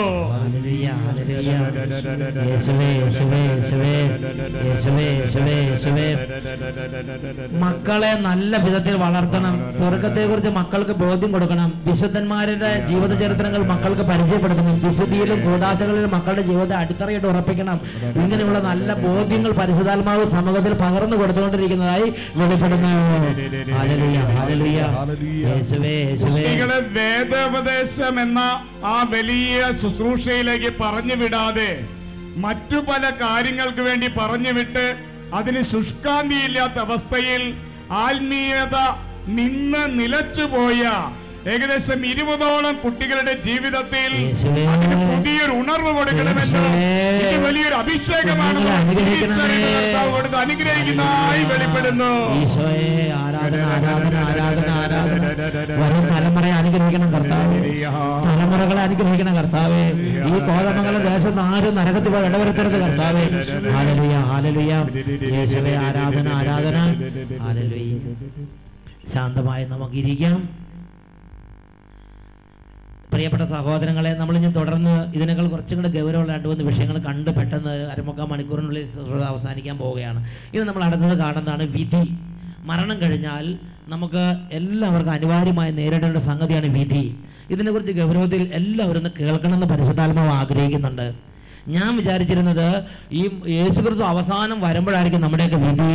അതുകൊണ്ട് കുറച്ചു കാലം കൊണ്ടൊക്കെ നമുക്ക് എന്തെങ്കിലുമൊക്കെ ഒരു ഒരു പ്രത്യേക സുഖം ഉണ്ടായിരിക്കുന്നൊക്കെ വിചാരിച്ചു. എന്നാൽ അങ്ങനെയല്ല സഭ പഠിപ്പിക്കുന്നത്, അങ്ങനെയല്ല ബൈബിൾ പഠിപ്പിക്കുന്നത്.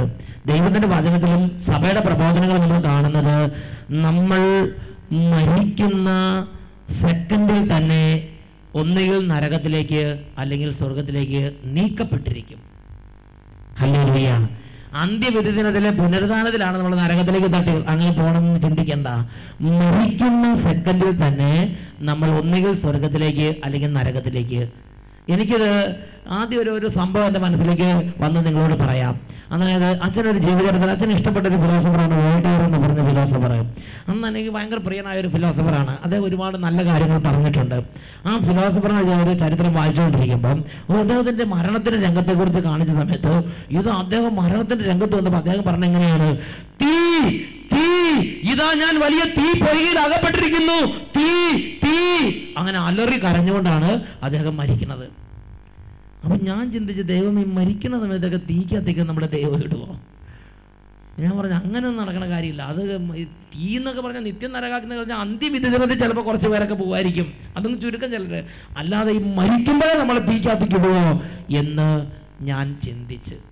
എന്നാൽ കത്തോലിക്ക സഭയുടെ മതബോധന ഗ്രന്ഥത്തിൽ ഈ കാര്യത്തെക്കുറിച്ച് സംശയമില്ലാതെ വ്യക്തമായി പഠിപ്പിച്ചിരിക്കുകയാണ്.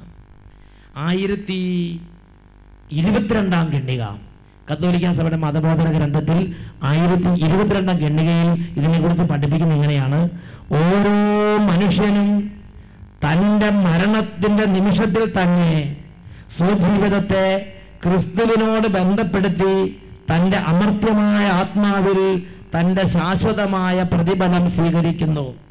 ഒരു ശുദ്ധീകരണ പ്രക്രിയയിലൂടെയോ നേരിട്ടോ സ്വർഗത്തിലേക്കുള്ള പ്രവേശനം, അല്ലെങ്കിൽ നേരിട്ടുള്ളതും ശാശ്വതവുമായ നരകത്തിലേക്കുള്ള പ്രവേശനം. ഒന്നുകിൽ സ്വർഗത്തിലേക്ക് അല്ലെങ്കിൽ നരകത്തിലേക്ക്. ഈ രണ്ടിലൊന്ന് മരിക്കുന്ന സെക്കൻഡിൽ തന്നെ ആത്മാവിനെ കിട്ടും. നരകത്തിന് അർഹമായ ഒരു ജീവിതമാണ് നിങ്ങൾ നയിക്കുന്നതെങ്കിൽ മരിക്കുന്ന സെക്കൻഡിൽ തന്നെ അഗ്നികുണ്ഡത്തിലേക്ക് വീഴുന്ന അനുഭവം, ഒരുപാട് പിശാചുകൾ വന്ന് കെട്ടിവലിച്ചുകൊണ്ട് പോകുന്ന ഒരു അനുഭവം മരിക്കുന്ന സെക്കൻഡിൽ തന്നെ, ആ സെക്കൻഡിൽ തന്നെ മരിക്കുന്ന ആൾക്കുണ്ടാവും.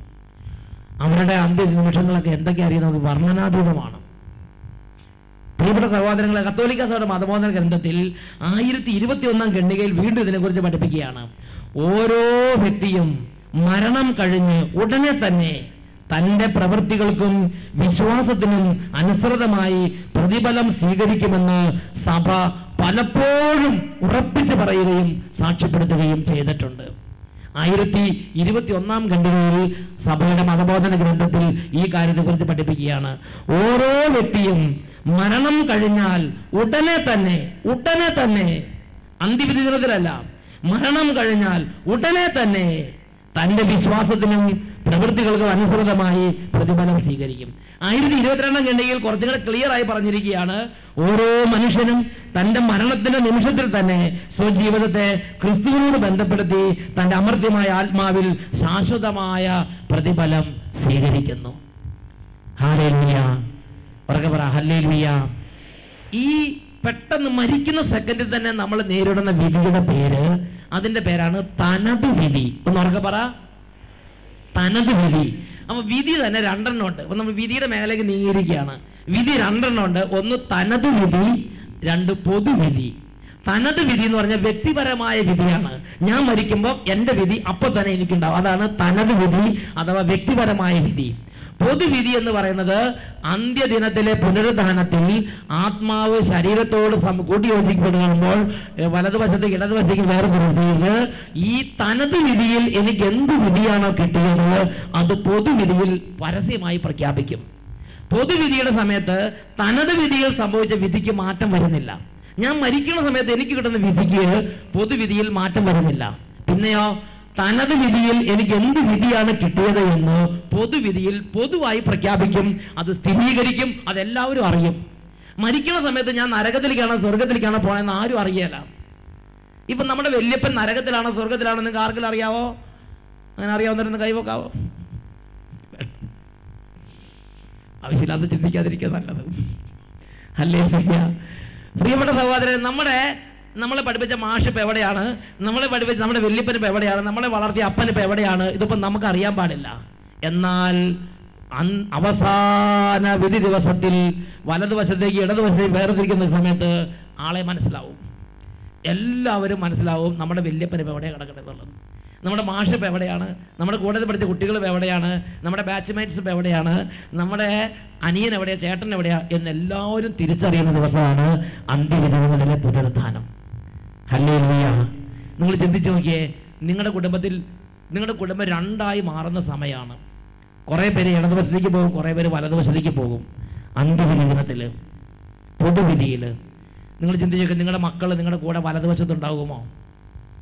നിങ്ങളുടെ ഇടവക്കാർ എത്ര പേര് യേശുവിന്റെ സന്നിധി വലതുവശത്തുണ്ടായിരിക്കും? നിങ്ങളുടെ കുടുംബാംഗങ്ങൾ എത്ര പേര് നിങ്ങളുടെ അപ്പൻ വലതുവശത്തുണ്ടാകും നിങ്ങളുടെ കൂടെ? അല്ല, നിങ്ങൾ എവിടെയായിരിക്കും? ഹല്ലേലൂയ. പ്രിയപ്പെട്ട സഹോദരങ്ങളെ, വേറെ വാക്കി പറഞ്ഞാൽ ഈ വിധി ദിനത്തിൽ തനത് വിധിയിൽ എന്താണോ നമുക്ക് കിട്ടുന്നത് അത് അന്ന് നമ്മൾ വേറെ ആരും അറിയാല. എന്നാൽ പൊതുവിധിയിൽ എല്ലാവരും അത് തനത് പൊതുവിധി എന്ന് പറയുന്നത് തനത് വിധിയിൽ എനിക്ക് കിട്ടിയ വിധിയുടെ സ്ഥിരീകരണവും പൊതുപ്രഖ്യാപനവുമാണ് പൊതുവിധിയിൽ സംഭവിക്കുന്നത്. Hallelujah, hallelujah. പ്രിയപ്പെട്ട സഹോദരങ്ങളെ, അപ്പോ വിധി, തനത് വിധിയും പൊതുവിധിയുണ്ട്. ഈ തനത് വിധിയിൽ തന്നെ രണ്ട് കാര്യങ്ങൾ സംഭവിക്കുന്നുണ്ട്. തനത് വിധിയിൽ സംഭവിക്കുന്ന രണ്ട് കാര്യങ്ങൾ, ഒരു കാര്യം ഇതാണ്, അതിൽ പറഞ്ഞത് ഇങ്ങനെയാണ്: ഓരോ മനുഷ്യനും തന്റെ മരണത്തിന്റെ നിമിഷത്തിൽ തന്നെ സ്വജീവിതത്തെ ക്രിസ്തുവിനോട് ബന്ധപ്പെടുത്തി തന്റെ അമർത്യമായ ആത്മാവിൽ തന്റെ ശാശ്വതമായ പ്രതിഫലം സ്വീകരിക്കുന്നു. ഒരു ശുദ്ധീകരണ പ്രക്രിയയിലൂടെയോ നേരിട്ടോ സ്വർഗത്തിലേക്കുള്ള പ്രവേശനം. സ്വർഗത്തിലേക്കാണ് നമുക്ക് നിയോഗമെങ്കിൽ അവർക്ക് രണ്ട് സെക്ഷനുണ്ട്. സ്വർഗസ്വനായ പിതാവിനെ പോലെ 100% വിശുദ്ധിയുള്ള ആളാണെങ്കിൽ അപ്പൊ തന്നെ നേരിട്ട് യേശുവിന്റെ കൂടെ സ്വർഗവാസികളുടെ മോക്ഷഭാഗ്യമുണ്ട്. എന്നാൽ നമ്മൾ ദൈവത്തിന് വേണ്ടി ജീവിച്ചു, ഇത്തിരിച്ചൊക്കെ വീഴ്ചകൾ ഉണ്ടായിരുന്നു, 100% പെർഫെക്റ്റ്, ഇത്തിരി ഒരു ദേഷ്യം വന്നു, അവസാനം ആ മരുന്ന് തന്ന ആളോട് ഒരു കോപം ഉണ്ടായി, ഇയാൾക്ക് കുറച്ചും കൂടെ നന്നായി മരുന്ന് തന്നുകൂടെ എന്നൊക്കെ ചിന്തിച്ചു, അങ്ങനെ ഇത്തിരി വിഷമം പരിവം പെറുവർ ഇത്തിരി കറ കടപ്പുണ്ടെങ്കിൽ അങ്ങനെയുള്ളവർക്ക് പെട്ടെന്ന് നേരിട്ട് സ്വർഗത്തിലേക്ക് പോകാൻ പറ്റില്ല. അവർക്ക് ഒരു അന്തിമ ശുദ്ധീകരണമുണ്ട്. ഹല്ലേലൂയ. ഈ അന്തിമ ശുദ്ധീകരണത്തെ സഭ വിളിക്കുന്നതാണ് ശുദ്ധീകരണ സ്ഥലം. അപ്പോൾ സ്വർഗസ്വനായ ബൈബിളിൽ ഇതിനെക്കുറിച്ച് വ്യക്തമായി പഠിപ്പിച്ചിരിക്കുന്നത് വെളിപാടിന്റെ പുസ്തകത്തിലാണ്. വെളിപാടിന്റെ പുസ്തകത്തിൽ 22-ാമത്തെ അധ്യായത്തിലും 21-ാമത്തെ അധ്യായത്തിലും ഒരു കാര്യം തറപ്പിച്ച് പറയുന്നുണ്ട്. സ്വർഗസ്വനായ പിതാവിനെ പോലെ വിശുദ്ധിയുള്ളവർ മാത്രമേ സ്വർഗത്തിൽ പ്രവേശിക്കൂ. മ്ലേച്ഛതയും കൗടില്യം പ്രവർത്തനം ആരും സ്വർഗത്തിൽ പ്രവേശിക്കുകയില്ല. വെളിപാട് 21-27. കുഞ്ഞാടിന്റെ ജീവഗ്രന്ഥത്തിൽ പേരെഴുതപ്പെട്ടവർ മാത്രമേ അതിൽ പ്രവേശിക്കൂ. അശുദ്ധമായതൊന്നും, ഒരു ചെറിയ നുണയുണ്ടെങ്കിൽ അവർക്ക് നേരിട്ട് സ്വർഗപ്രവേശനം ഇല്ല. ഒരു ചെറിയ കറയുണ്ടെങ്കിൽ നേരിട്ട്, ഒരു കറയുടെ അംശത്തിന് സ്വർഗത്തിലേക്ക് കയറാൻ പറ്റില്ല. അതുകൊണ്ട് സ്വർഗസ്വനായ പിതാവിനെ പോലെ 100% പരിശുദ്ധരായിരിക്കുന്ന വരപ്രസാദ അവസ്ഥയിരിക്കുന്നവർക്ക് മാത്രമേ നേരിട്ട് സ്വർഗപ്രവേശനം. മ്ലേച്ഛതയും കൗടില്യവും പ്രവർത്തിക്കുന്ന ആരും അതിൽ പ്രവേശിക്കുകയില്ല. അസത്യത്തെ സ്നേഹിക്കുകയും അത് പ്രവർത്തിക്കുന്ന എല്ലാവരും പുറത്ത്. ഹല്ലേലൂയ. പ്രിയപ്പെട്ട സഹോദരങ്ങളെ, നമ്മൾ ചോദിച്ചിട്ടില്ല, സ്വർഗത്തിന് വേണ്ടി അധ്വാനിച്ചു, എന്നാൽ സ്വല്പ കറകളൊക്കെ നമുക്കുണ്ടെങ്കിൽ അങ്ങനെയുള്ളവർക്ക് വേണ്ടി ഇതാ ബൈബിളിൽ മറ്റൊരു ഭാഗം നമുക്ക് കാണിച്ചു തരുന്നുണ്ട്. ജ്ഞാനത്തിന്റെ പുസ്തകത്തിൽ 16-ാം അധ്യായത്തിൽ 13-ാം തിരുവചനം വചനം പഠിപ്പിക്കുകയാണ്: കർത്താവേ, മനുഷ്യരെ പാതാളത്തിലേക്ക് ഇറക്കുന്നതും അവിടെ നിന്ന് തിരികെ കൊണ്ടുവരുന്നതും അവിടുന്ന് തന്നെയാണല്ലോ. ജീവന്റെ മേലും മരണത്തിന്റെ മേലും അങ്ങേക്ക് അധികാരമുണ്ട്. അപ്പോൾ നരകത്തിലേക്ക് ഒരു വ്യക്തി പോയാൽ ആ വ്യക്തിക്ക് അത് നിത്യമായ ശിക്ഷയാണ്, അത് തിരിച്ചുവരവില്ല. എന്നാൽ ബൈബിൾ ഒരു കാര്യം പറഞ്ഞിരിക്കുകയാണ്: മനുഷ്യരെ പാതാളത്തിലേക്ക് ഇറക്കുന്നതും അവിടുന്ന് തിരികെ കൊണ്ടുവരുന്നതും അവിടുന്നാണല്ലോ. വേറെ വാക്കി പറഞ്ഞാൽ സ്വർഗമല്ലാത്തതും നരകമല്ലാത്തതും എന്നാൽ തിരികെ കൊണ്ടുവരാൻ സാധ്യതയുള്ളതുമായ ഒരു സ്ഥലമുണ്ട്. ബൈബിളിൽ പാതാളം എന്ന് അതിനെ പേര് വിളിക്കുകയാണ്. എന്നാൽ സഭ അന്തിമ ശുദ്ധീകരണ വിധിയ സ്ഥലത്തെ ശുദ്ധീകരണ സ്ഥലമെന്ന് നമുക്ക് പറഞ്ഞു തരുന്നു. ഹല്ലേലൂയ. അപ്പോൾ അവിടെ നമ്മുടെ ഓരോ പാപങ്ങൾക്കും അവിടെ നമുക്ക് സ്വന്തമായി നമ്മൾ സഹിച്ച് നമുക്ക് പുണ്യയോഗ്യത എടുക്കാൻ പറ്റില്ല. പകരം എന്തൊക്കെ വിശദീകരിക്കപ്പെടണം അതിനുവേണ്ടി അവിടെ കടന്ന് അവസാനത്തെ ചില്ലിത്തൊട്ടും കൊടുത്തു വീട്ടുന്നത് വരെ അവിടെ കടന്ന് നമ്മൾ പേയ്മെന്റ് കൊടുക്കണം. പിന്നെ നമുക്ക് ക്രിസ്തുവിന്റെ കൃപാവരത്തെ സൗജന്യമായി സ്വീകരിക്കാൻ പറ്റില്ല. ഹല്ലേലൂയ. അങ്ങനെ ശുദ്ധീകരണ സ്ഥലത്ത് കടന്ന് സങ്കടം അനുഭവിക്കുന്ന ആത്മാക്കൾക്കാണ് ഭൂമിയിലുള്ള നമ്മുടെ പ്രാർത്ഥന ഉപകാരപ്രദമാകുന്നത്. ഉദാഹരണം, നമ്മുടെ അപ്പൻ 1000 രൂപ കടം മേടിച്ചു തിരിച്ചു കൊടുക്കാതെ മരിച്ചു പോയെങ്കിൽ നമ്മൾ അപ്പന് വേണ്ടി ആ 1000 രൂപ കൊടുത്താൽ ആ അപ്പന്റെ ഉത്തരിപ്പ് കടം മാറും. ഹല്ലേലൂയ. അപ്പം പോയി ഇനി കടം കൊടുക്കണ്ടെന്ന് ചിന്തിച്ചിരിക്കരുത്, വലിയ ദോഷമാണത്. അപ്പൻ മേടിച്ച കടം മക്കള് അറിഞ്ഞിട്ടുണ്ടെങ്കിൽ അത് വീട്ടണം. ഉത്തരിപ്പ് കടങ്ങളെല്ലാം വീട്ടണം, നേർച്ച കടങ്ങളെല്ലാം വീട്ടണം. ഹല്ലേലൂയ. അപ്പൻ മരിക്കുന്ന സമയത്ത് പറഞ്ഞിട്ടുണ്ടാവും, മക്കളെ ഞാൻ 2 കുർബാന നേർച്ച നേർന്നുണ്ടെങ്കിൽ നിങ്ങൾ ആ കുർബാന കടം വീട്ടണം. അല്ലെങ്കിൽ മരിക്കുന്നതിന് മുമ്പ് അപ്പൻ ചില കാര്യങ്ങൾ ഏൽപ്പിക്കും, ഇന്ന സ്ഥലത്ത് ഇന്ന കാര്യം, അതൊക്കെ കൃത്യമായി നിർവഹിച്ച് അപ്പന് വേണ്ടി നീതിയോടെ നമ്മുടെ ജീവിതകാലം നമ്മൾ പ്രവർത്തിക്കണം. ധാരാളം ദാനധർമ്മങ്ങളും ഉപവാസങ്ങളും ചെയ്യുന്നത് ശുദ്ധീകരണത്തിലെ ആത്മാക്കൾക്ക് ഒരുപാട് ആശ്വാസമാണെന്ന് അനേക തലമുറകളുടെ ജ്ഞാനത്തിലൂടെ സഭ നമ്മളെ പഠിപ്പിക്കുകയാണ്. ഹല്ലേലൂയ. ഉറക്കെ പറ, സന്തോഷത്തോടെ പറ, ഹല്ലേലൂയ. പ്രിയപ്പെട്ട സഹോദരങ്ങളെ, ഈ ശുദ്ധീകരണ സ്ഥലത്തെക്കുറിച്ച് തിരുസഭയുടെ പ്രബോധന ഗ്രന്ഥത്തിൽ നമുക്ക് ലഭിക്കുന്ന ചില പ്രബോധനമുണ്ട്. ശുദ്ധീകരണ സ്ഥലത്തെക്കുറിച്ച് 1031 ഖണ്ഡികയിൽ പഠിപ്പിക്കുകയാണ്, തെരഞ്ഞെടുക്കപ്പെട്ടവരുടെ ഈ അന്തിമ ശുദ്ധീകരണത്തെ സഭ ശുദ്ധീകരണ സ്ഥലം എന്ന് വിളിക്കുന്നു. ശപിക്കപ്പെട്ടവരുടെ ശിക്ഷയിൽ നിന്ന് അത് തികച്ചും വിഭിന്നമാണ്. വീണ്ടും സഭയുടെ മറ്റൊരു പ്രബോധനം പഠിപ്പിക്കുകയാണ്, ശുദ്ധീകരണ സ്ഥലത്തിലെ ശിക്ഷ എന്ന് പറയുന്നത് ആശ്വാസമുള്ള ശിക്ഷയാണെന്ന് ചിന്തിക്കരുത്. തീ നരകത്തിലെ പോലെ തന്നെ കഠിനമായ വേദനയിലൂടെയാണ് ഈ ആത്മാക്കളും കടന്നു പോയിക്കൊണ്ടിരിക്കുന്നത്. പക്ഷെ അവർക്കുള്ളൊരു വ്യത്യാസം ഇതാണ്, നരകത്തിൽ കിടക്കുന്നവർക്ക് ഇനി ഒരിക്കലും തിരിച്ചു വരാൻ പറ്റുമെന്നുള്ള പ്രതീക്ഷയില്ല, പ്രത്യാശ ഒട്ടുമില്ലാത്ത സ്ഥലമാണ് നരകം. എന്നാൽ ശുദ്ധീകരണ സ്ഥലത്തിൽ വേദന അനുഭവിക്കുന്ന ആത്മാക്കൾക്ക് ഒരു പ്രതീക്ഷയുണ്ട്. ഇന്നല്ലെങ്കിൽ നാളെ എനിക്ക് എൻ്റെ കർത്താവിൻ്റെ അടുത്തേക്ക് പോകാം. ഒരു പ്രതീക്ഷ അവരുടെ ജീവിതത്തിലുണ്ട്. ഇനി നമ്മൾ അടുത്തതായി വിധി കഴിഞ്ഞു, ഇനി അടുത്ത വിഷയത്തിലേക്ക് നമ്മൾ പ്രവേശിക്കുകയാണ്. അടുത്തതാണ് സ്വർഗം. Price the Lord. 1 മരണം, 2 വിധി, 3 സ്വർഗം. പ്രിയപ്പെട്ട സഹോദരങ്ങളെ, സ്വർഗത്തെക്കുറിച്ച് സഭ വളരെ വ്യക്തമായി വിശ്വാസികൾക്ക് മുന്നറിയിപ്പ് തരുന്നുണ്ട്. ഒരുപാട് പേര് ചിന്തിക്കുന്നത് കത്തോലിക്ക സഭ സ്വർഗത്തെക്കുറിച്ച് കാര്യമായിട്ടൊന്നും ചിന്തിക്കുന്നില്ല എന്നുള്ളതാണ്. എന്നാൽ അതല്ല സത്യം. ഒരു സഭകൾ ലോകത്തിൽ ഉണ്ടാകുന്നതിന് മുമ്പ് യേശുക്രിസ്തു മൂലക്കല്ലും സ്ലീഹന്മാർ അടിത്തറയുമായ സഭയിൽ എഴുതപ്പെട്ട വചനത്തെ അടിസ്ഥാനപ്പെടുത്തി അപ്പസ്തോലിക സഭ ലോകത്തിൽ വളരെ വ്യക്തമായി സ്വർഗത്തെക്കുറിച്ച് നിർദ്ദേശങ്ങളും പ്രബോധനങ്ങളും കൊടുത്തിരുന്നു. സഭാപിതാക്കന്മാർ സ്വർഗത്തെക്കുറിച്ച് നരകത്തെക്കുറിച്ച് പ്രബോധനങ്ങൾ കൊടുത്തിരുന്നു. പ്രിയപ്പെട്ട സഹോദരങ്ങളെ, സ്വർഗവും നരകവും നിത്യരക്ഷയും നിത്യശിക്ഷയും സഭയുടെ ഔദ്യോഗിക പ്രബോധനങ്ങളിൽപ്പെട്ടതാണ്. അത് വെറുതെ ഒരു തോന്നൽ കൊണ്ട് പറഞ്ഞതല്ല, അത് എഴുതപ്പെട്ട വചനത്തെ അടിസ്ഥാനപ്പെടുത്തി സഭ തന്റെ മക്കളെ പഠിപ്പിക്കുകയാണ്. ഹല്ലേലൂയ. സ്വർഗത്തെക്കുറിച്ച് സഭ നൽകുന്ന വളരെ പ്രധാനപ്പെട്ട ഒരു ഉപദേശം മതബോധന ഗ്രന്ഥത്തിൽ 1023 ഖണ്ഡിക മുതൽ 1027 ഖണ്ഡിക വരെയുണ്ട്. സ്വർഗത്തെക്കുറിച്ച് സഭയുടെ ഔദ്യോഗിക മതബോധന ഗ്രന്ഥത്തിൽ നൽകുന്ന നിർദ്ദേശം ഇങ്ങനെയാണ്. 1027 ഖണ്ഡിക, ദൈവത്തോടും ക്രിസ്തുവിലുള്ള എല്ലാവരോടും ഒപ്പമുള്ള ഭാഗ്യപ്പെട്ട സംസർഗം.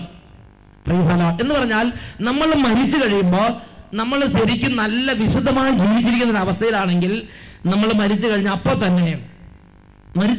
തന്നെ നമ്മുടെ ആത്മാക്കൾ നിത്യഭാഗ്യത്തിലേക്ക് പ്രവേശിക്കപ്പെടും. അതിനെക്കുറിച്ച് സഭയുടെ മതബോധന ഗ്രന്ഥത്തിൽ 1053 ഖണ്ഡികയിൽ പഠിപ്പിക്കുകയാണ്, പറുദീസയിൽ യേശുവിനും മറിയത്തിനും ചുറ്റുമായി സമ്മേളിക്കുന്ന ആത്മാക്കളുടെ സമൂഹം സ്വർഗീയ സഭയായി രൂപാന്തരപ്പെടുന്നു. അവർ ശാശ്വത സൗഭാഗ്യം അനുഭവിച്ചുകൊണ്ട് ദൈവത്തെ അവിടെ നിന്നായിരിക്കുന്നത് പോലെ കാണുന്നു. അവർ അവിടുത്തെ മഹത്വപൂർണനായ ക്രിസ്തുവിന്റെ ദൈവിക ഭരണത്തിൽ വിശുദ്ധ മാലാഖമാരോടൊപ്പം വ്യത്യസ്ത അളവിലും വ്യത്യസ്ത രീതിയിലും പങ്കുചേരുന്നു. ഹല്ലേലൂയ. അപ്പോ നമ്മൾ മരിച്ചു കഴിഞ്ഞ് നമ്മൾ വിശുദ്ധ ദൈവവരപ്രസാദത്തിലാണ് മരിക്കുന്നെങ്കിൽ, കുമ്പസാരിച്ച് കുർബാന സ്വീകരിച്ച് പാപമെല്ലാം ഉപേക്ഷിച്ച് കുർബാന സ്വീകരിച്ച് വരപ്രസാദത്തിലാണ് മരിക്കുന്നതെങ്കിൽ, മരിക്കുന്ന ഉടനെ തന്നെ ഒട്ടും പാപമില്ലെങ്കിൽ അപ്പം തന്നെ നമ്മൾ മാതാവിനോടും യൗസപിതാവിനോടും തോമാസ് ലീഹായോടും നമ്മുടെ അൽഫോൻസാമ്മയോടും എല്ലാ വിശുദ്ധരോടും ചേർന്ന് യേശുവിനെ കാണുന്ന ആ സ്വർഗീയ സഭ, ആ ഒരു നിരയിലേക്ക് നമ്മൾ ചേരും. അങ്ങനെ വിശുദ്ധരോട് സ്വർഗവാസികളോട് ചേർന്ന് നമ്മൾ ഒരു സ്വർഗീയ സമൂഹമായി രൂപാന്തരപ്പെട്ട് ദൈവത്തെ ഇങ്ങനെ കണ്ടുകൊണ്ടിരിക്കും. ഹല്ലേലൂയ. ഈ ഇതിനെക്കുറിച്ച് വീണ്ടും സഭയുടെ പ്രബോധനത്തിൽ നൽകുന്ന ഒരു നിർദ്ദേശം, ഒരു പ്രബോധനം, ഈ സ്വർഗത്തെക്കുറിച്ച് മനുഷ്യ ബുദ്ധിക്ക് മനസ്സിലാകാൻ പറ്റാത്ത വിധം അത്രയും ഉന്നതമായ വിധത്തിലാണ് ഈ സ്വർഗത്തെ ദൈവം നമുക്ക് ക്രമീകരിച്ച് വെച്ചിരിക്കുന്നത്. ഹല്ലേലൂയ. ഇതിനെക്കുറിച്ച് നമ്മൾ സഭയുടെ ഔദ്യോഗിക പ്രബോധനത്തിൽ കൊറിന്തോസുകാർക്ക് എഴുതിയ 1-ാം ലേഖനത്തിൽ 2-ാം അധ്യായത്തിലെ 9-ാമത്തെ വചനത്തെ അടിസ്ഥാനപ്പെടുത്തി സഭയിൽ പറയുകയാണ്, ഇത് മനുഷ്യരുടെ എല്ലാ ഗ്രഹണശക്തിക്കും അതീതമായ ഒരു ഇടമാണ്. മനുഷ്യരുടെ എല്ലാ ഗ്രഹണശക്തിക്കും അതീതമായ ഈ കാര്യത്തെക്കുറിച്ച് കൊരിന്തോസുകാർക്ക് എഴുതിയ 1-ാം ലേഖനത്തിൽ 2-ാം അധ്യായത്തിൽ 9-ാമത്തെ വാക്യത്തെ അടിസ്ഥാനപ്പെടുത്തി പഠിപ്പിക്കുകയാണ്. ദൈവം തന്നെ സ്നേഹിക്കുന്നവർക്ക് വേണ്ടി സജ്ജീകരിച്ചിരിക്കുന്നവ കണ്ണ് കാണുകയോ ചെവികൾ കേൾക്കുകയോ മനുഷ്യ മനസ്സ് ഗ്രഹിക്കുകയോ ചെയ്തിട്ടില്ല. ഹല്ലേലൂയ. ഈ സ്വർഗത്തെക്കുറിച്ച് വചനത്തിൽ ശ്ലീഹായിലൂടെ പരിശുദ്ധാത്മ പഠിപ്പിക്കുകയാണ്. 1 കൊരിന്തോസ് 2:9 ദൈവം തന്നെ സ്നേഹിക്കുന്നവർക്ക് വേണ്ടി സജ്ജീകരിച്ചിരിക്കുന്നവ കണ്ണ് കാണുകയോ ചെവികൾ കേൾക്കുകയോ മനുഷ്യ ഹൃദയം മനസ്സിലാക്കുകയോ ആസ്വദിക്കുകയോ ചെയ്തിട്ടില്ല. കണ്ണ് കാണാത്തതും ചെവി കേട്ടിട്ടില്ലാത്തതും മനുഷ്യ ഹൃദയം ആസ്വദിച്ചില്ലാത്തതുമായ നിത്യമായ സന്തോഷത്തിന്റെ ഒരവസ്ഥയാണ് സ്വർഗമെന്ന് അപ്പസ്തോലിക സഭ, സ്ലീഹന്മാരുടെ സഭ ലോകത്തെ പഠിപ്പിക്കുകയാണ്. അത് നമുക്ക് വിവരിക്കാൻ പറ്റാത്ത, നമ്മുടെ വിവരണത്തിനും അതീതമാണ്, നമ്മുടെ ബുദ്ധിക്ക് ഗ്രഹിക്കാൻ പറ്റുന്ന, നമ്മുടെ ഗ്രഹണത്തിനും അതീതമാണ്, നമ്മുടെ ചിന്തകൾക്ക് അതീതമാണ്. ഹല്ലേലൂയ. ഹല്ലേലൂയ. യേശുവേ സ്തോത്രം, യേശുവേ നന്ദി. പ്രിയപ്പെട്ട സഹോദരങ്ങളെ, ഈ സ്വർഗത്തെക്കുറിച്ച് സത്യത്തിൽ ഒരുപാട് പേര് ചിന്തിക്കുന്ന ഇങ്ങനെയാണ്, സ്വർഗത്തിൽ പോയവരാരും തിരിച്ചു വന്ന് സ്വർഗത്തെക്കുറിച്ച് പറഞ്ഞിട്ടില്ലല്ലോ, നമ്മൾ ആരും സ്വർഗത്തിൽ കയറിയിട്ടില്ലല്ലോ, പിന്നെ സ്വർഗം ഉണ്ടെന്ന് എങ്ങനെ വിശ്വസിക്കാം, ഇതൊക്കെ വെറുതെ ഒരു മിഥ്യയല്ലേ, ഇതൊക്കെ ഒരു ഫേക്ക് അല്ലേ, ഇതൊക്കെ സത്യമാണോ എന്ന് ഒരുപാട് പേര് ചിന്തിച്ചുകൊണ്ടിരിക്കുന്നുണ്ട്, ഒരുപാട് പേര് അങ്ങനെ പഠിപ്പിക്കുന്നുണ്ട്. എന്നാൽ ഇതാണോ യാഥാർത്ഥ്യം? പ്രിയപ്പെട്ട സഹോദരൻ, ഞരമ്പാളൊക്കെയുള്ള ആരെങ്കിലും എന്തെങ്കിലും പറഞ്ഞു വിചാരിച്ച് അതാണ് സത്യം എന്ന് വിചാരിച്ച് ധരിച്ചു വെച്ചാകരുത്. ദൈവത്തെക്കുറിച്ചും സ്വർഗത്തെക്കുറിച്ചും നമുക്ക് വളരെ വ്യക്തമായും കൃത്യമായും നിർദ്ദേശങ്ങൾ നൽകിയ ആളുകൾ ലോകത്തിൽ ഉണ്ടായിരുന്നില്ലേ? അങ്ങനെ ഉണ്ടായിരുന്നവരിൽ 1-ാം സ്ഥാനം നിൽക്കുന്ന ആരാണ്? നമ്മുടെ രക്ഷിതാവും കർത്താവുമായ യേശുക്രിസ്തു അല്ലേ? പ്രിയപ്പെട്ട സഹോദരങ്ങളെ, സ്വർഗത്തെക്കുറിച്ച് വളരെ വ്യക്തമായി ലോകത്തെ പഠിപ്പിച്ച ഏറ്റവും ഉന്നതനായ വ്യക്തി ദൈവപുത്രനായ യേശുവാണ്. യേശു വന്നത് എവിടുന്ന? ഉറക്കെ പറ.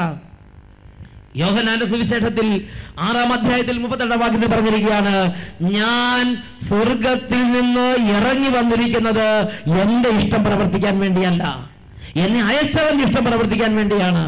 യേശു വന്നത് സ്വർഗത്തിൽ നിന്നാണ് എന്ന് യേശു തന്നെ സാക്ഷ്യപ്പെടുത്തിയിരിക്കുകയാണ്. വീണ്ടും യോഹന്നാന്റെ സുവിശേഷം 6-ാം അധ്യായത്തിൽ 51-ാം തിരുലിഖിതം വചനം പഠിപ്പിക്കുകയാണ്, ഞാൻ സ്വർഗത്തിൽ നിന്നും ഇറങ്ങി വന്ന ജീവന്റെ അപ്പമാണ്. ഈശോ തന്നെ പരിചയപ്പെടുത്തുമ്പോഴൊക്കെയും ഈശോ എപ്പോഴും പരിചയപ്പെടുത്തിക്കൊണ്ടിരുന്നത് ഞാൻ സ്വർഗത്തിൽ നിന്നും ഇറങ്ങി വന്നു എന്നുള്ളതാണ്. സ്വർഗത്തിൽ നിന്ന് ഇറങ്ങി വന്ന പിതാവിന്റെ പുത്രനാണ് സ്വർഗത്തെ കുറിച്ച് നമ്മളെ പഠിപ്പിച്ചത്. ഇനി ഈശോ പോയത് എങ്ങോട്ടാ? മരിച്ചുയർത്തെഴുന്നേറ്റ് പോയത് എങ്ങോട്ടാ? ലൂക്കായുടെ സുവിശേഷത്തിൽ 24-ാം അധ്യായത്തിൽ 51-ാം വാക്യം, അവൻ അവരെ അനുഗ്രഹിച്ചുകൊണ്ടിരിക്കുമ്പോൾ സ്വർഗത്തിലേക്ക് സംവഹിക്കപ്പെട്ടു. സ്വർഗത്തിൽ നിന്ന് വന്ന ഈശോ മരിച്ച് ഉയർത്തെഴുന്നേറ്റ് ആരോഹണം ചെയ്തത് സ്വർഗത്തിലേക്ക് തന്നെ. ലൂക്ക 24:51 അവൻ അവരെ അനുഗ്രഹിച്ചുകൊണ്ടിരിക്കുമ്പോൾ തന്നെ സ്വർഗത്തിലേക്ക് സംവഹിക്കപ്പെട്ടു. ഹല്ലേലൂയ. വീണ്ടും അപ്പോസ്തല പ്രവർത്തനത്തിൽ 1-ാം അധ്യായത്തിൽ 11-ാം തിരുലിഖിതം, അപ്പോസ്തല പ്രവർത്തനത്തിൽ 1-ാം അധ്യായത്തിൽ 11-ാം തിരുലിഖിതത്തിൽ പഠിപ്പിക്കുന്നതാണ്, ഈശോ കല്ലറയിൽ നിന്ന് ഉയർത്തെഴുന്നേറ്റ് സ്വർഗത്തിലേക്ക് പോയി. അവിടെ ദൂതന്മാർ പ്രത്യക്ഷപ്പെട്ടു. അപ്പോൾ അവിടെ ഉണ്ടായിരുന്ന കല്ലറയുടെ അടുത്തുണ്ടായിരുന്ന സ്ലീഹന്മാർ അത് നോക്കി നിന്നു. ഉടനെ ദൈവദൂതന്മാർ സ്ലീഹന്മാരോട് സംസാരിക്കുന്ന ഭാഗമാണ് അപ്പോസ്തല പ്രവർത്തനം 1-ാം അധ്യായം 9 മുതൽ 11 വരെ വാക്യങ്ങൾ. ഇത് പറഞ്ഞു കഴിഞ്ഞപ്പോൾ അവർ നോക്കി നിൽക്കെ അവൻ ഉന്നതങ്ങളിലേക്ക് സംവഹിക്കപ്പെട്ടു. ഒരു മേഘം വന്ന് അവരുടെ ദൃഷ്ടിയിൽ നിന്ന് മറച്ചു. അവൻ ആകാശത്തിലേക്ക് പോകുന്നത് അവർ നോക്കി നിൽക്കുമ്പോൾ വെള്ളവസ്ത്രം ധരിച്ച 2 പേർ അവന്റെ മുമ്പിൽ പ്രത്യക്ഷപ്പെട്ട് പറഞ്ഞു, അല്ലയോ ഗലീലിയരെ, നിങ്ങൾ ആകാശത്തിലേക്ക് നോക്കി നിൽക്കുന്നത് എന്തിന്? നിങ്ങളിൽ നിന്ന് സ്വർഗത്തിലേക്ക് സംവഹിക്കപ്പെട്ട യേശു സ്വർഗത്തിലേക്ക് പോകുന്നതായി കണ്ടതുപോലെ തന്നെ അവൻ വീണ്ടും വരും. ഈശോ സ്വർഗത്തിലേക്ക് പോയി. ഇനി വീണ്ടും ഈശോ സ്വർഗത്തിൽ നിന്ന് അഗ്നിജ്വാലകളുടെ മധ്യേ തന്റെ വിശുദ്ധരുടെ 10,000-ങ്ങളോടെ അന്തിമ വിധി ദിനത്തിൽ വരുമെന്ന് ദൈവദൂതന്മാർ സ്നേഹന്മാരെ വ്യക്തമായി ബോധ്യപ്പെടുത്തി. ഹല്ലേലൂയ. അപ്പോൾ ഈശോ സ്വർഗത്തിൽ നിന്ന് വന്നു, ഈശോ സ്വർഗത്തിലേക്ക് പോയി. ഇനി ഈശോയുടെ ജീവിതകാലത്ത് ഈശോ പഠിപ്പിച്ചിരുന്ന പ്രബോധനങ്ങളിൽ മുഖ്യ പ്രബോധനം എന്തായിരുന്നു?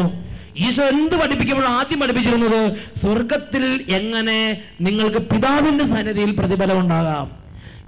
മത്തായിയുടെ സുവിശേഷം 13-ാം അധ്യായത്തിൽ 43-ാം തിരുലേഖനത്തിൽ ഈശോ പഠിപ്പിക്കുകയാണ്, അപ്പോൾ നീതിമാന്മാർ തങ്ങളുടെ പിതാവിന്റെ രാജ്യത്ത് സൂര്യനെ പോലെ പ്രശോഭിക്കും, കേൾക്കാൻ ചെവിയുള്ളവൻ കേൾക്കട്ടെ. ഹല്ലേലൂയ. അപ്പോ സ്വർഗത്തെ കുറിച്ച് ചിന്തിക്കുമ്പോൾ ഇതിന്റെ പ്രധാനപ്പെട്ട ഒരു കാര്യമാണ് ഈ സ്വർഗം എന്ന് പറയുന്നത്. അവിടെ നമ്മളെല്ലാവരും ഓരോ സൂര്യന്മാരായി മാറും. ഹല്ലേലൂയ. അവിടെ വേറെ സൂര്യനില്ല, ചന്ദ്രനില്ല, വിളക്കില്ല, ഒന്നുമില്ല, സ്ട്രീറ്റ് ലൈറ്റുകൾ ഒന്നുമില്ല. അവിടെ നമ്മൾ ഓരോരുത്തരും ഓരോ സൂര്യന്മാര്.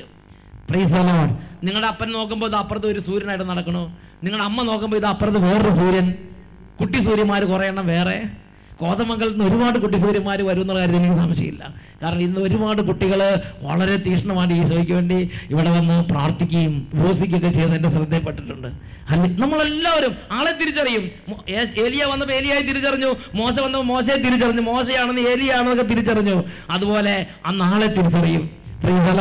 നമ്മുടെ പിതാവ് വലിയൊരു സൂര്യനായി അവിടെ നടക്കുന്നു, ജനറോളച്ചന്മാർ വേറെ സൂര്യന്മാരായി നടക്കുന്നു.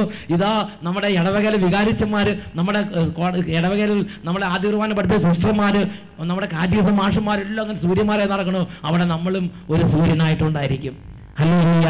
അപ്പോൾ നീതിമാന്മാർ തങ്ങളുടെ പിതാവിന്റെ രാജ്യത്ത് സൂര്യനെ പോലെ പ്രശോഭിക്കും, കേൾക്കാൻ ചെവിയുള്ളവൻ കേൾക്കട്ടെ.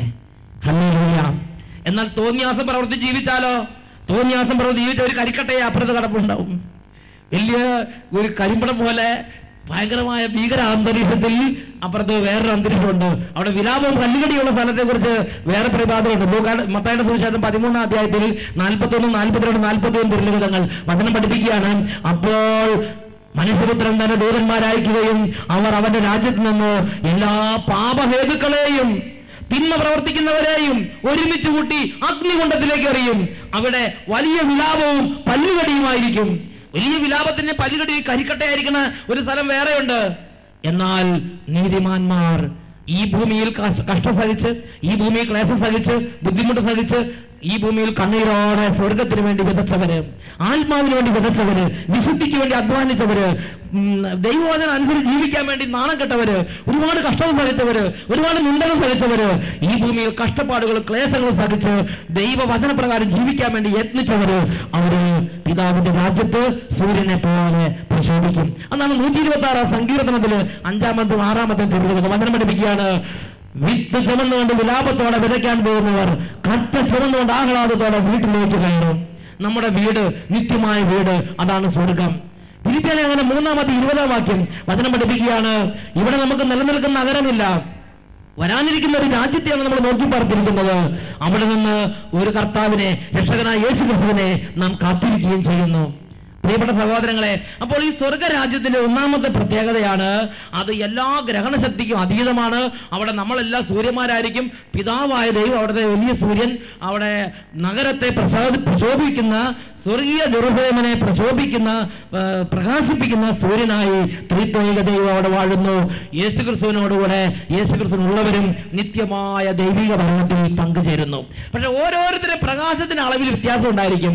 കാരണം ഓരോരുത്തർക്കും താങ്കളുടെ പ്രവൃത്തിക്ക് അനുസൃതമായ ഒരു പ്രതിഫലമാണ് അവിടെ കിട്ടുന്നത്. ചിലർ നല്ല ഉഗ്ര സൂര്യന്മാരായിരിക്കും, ചിലർ മിന്നാമിനിങ് പോലെയൊക്കെ ആയിരിക്കും, അറിയാൻ പറ്റില്ല. ചിലർ കരിന്തിരി കത്തിക്കൊണ്ട് നടക്കണ്ടാവായിരിക്കും, അറിയാൻ പറ്റില്ല. എന്തായാലും വ്യത്യസ്ത അളവിലും വ്യത്യസ്ത രീതിയിലും ദൈവിക ഭരണത്തിൽ നാം പങ്കുചേരുമെന്ന് അപ്പസ്തോലിക സഭ നൂറ്റാണ്ടുകളായി സഭയുടെ അനേക ജ്ഞാനികൾ ദൈവ ഐക്യത്തിൽ ഇരുന്നപ്പോൾ കിട്ടിയ ജ്ഞാനത്തിൽ നിന്ന് ദൈവത്തിന്റെ മക്കളെ പഠിപ്പിക്കുന്നുണ്ട്. അത് കൊരിന്തോസുകാർക്ക് 2-ാം ലേഖനത്തിൽ 5-ാം അധ്യായത്തിൽ 10-ാമത്തെ വാക്യത്തിന്റെ അടിസ്ഥാനത്തിലാണ്. 2 കൊരിന്തോസ് 5:10 പഠിപ്പിക്കുകയാണ്. എന്തെന്നാൽ മനുഷ്യർ തങ്ങളുടെ ശാരീരികതയിൽ ചെയ്തിട്ടുള്ള എല്ലാ നന്മതിന്മകൾക്കും പ്രതിഫലം സ്വീകരിക്കാൻ നാം എല്ലാവരും ക്രിസ്തുവിന്റെ ന്യായാസനത്തിൽ നിൽക്കേണ്ടവരാണല്ലോ. അപ്പോ നമ്മൾ ചെയ്ത ഓരോ നന്മ തിന്മകൾക്ക് അടിസ്ഥാനപ്പെടുത്തിയാണ് സ്വർഗത്തിലുള്ള നമ്മുടെ നിക്ഷേപം, നമ്മുടെ ജീവിതം ഇരിക്കുന്നത്. സ്വർഗത്തിൽ ഓരോരുത്തരുടെ നിക്ഷേപത്തിനനുസരിച്ചാണ് സ്വർഗത്തിലുള്ള അവരുടെ ജീവിതം ഇരിക്കുന്നത്. വ്യത്യസ്ത അളവിലും വ്യത്യസ്ത രീതിയിലും ദൈവിക ഭരണത്തിൽ അവർ പങ്കുചേരും. ഹല്ലേലൂയ, ഉറക്കെ പറ ഹല്ലേലൂയ. അതുകൊണ്ട് പ്രിയപ്പെട്ട സഹോദരങ്ങളെ, ഈശോ നമുക്ക് മുന്നറിയിപ്പ് നൽകി. ഈ ഭൂമിയിലായിരിക്കുമ്പം സ്വർഗത്തിൽ നിക്ഷേപം ഉണ്ടാകാൻ. നിങ്ങൾ ഒരാൾക്ക് ചായ കൊടുത്താൽ, ഒരാൾക്ക് വെള്ളം കൊടുത്താൽ, യേശുവിന്റെ നാമത്തിൽ കൊടുത്ത് സ്വർഗത്തിൽ പ്രതിഫലം ഉണ്ടാകാൻ വേണ്ടി യത്നിക്കണമെന്ന് ഈശോ പഠിപ്പിച്ചു. എന്തു തന്നെ ചെയ്താലും സ്വർഗത്തിൽ പ്രതിഫലം ഉണ്ടാകുന്ന വിധം ചെയ്യാൻ ഈശോ പഠിപ്പിച്ചു. ഹല്ലേലൂയ, ഉറക്കെ പറ യേശുവേ സ്തോത്രം, യേശുവേ നന്ദി.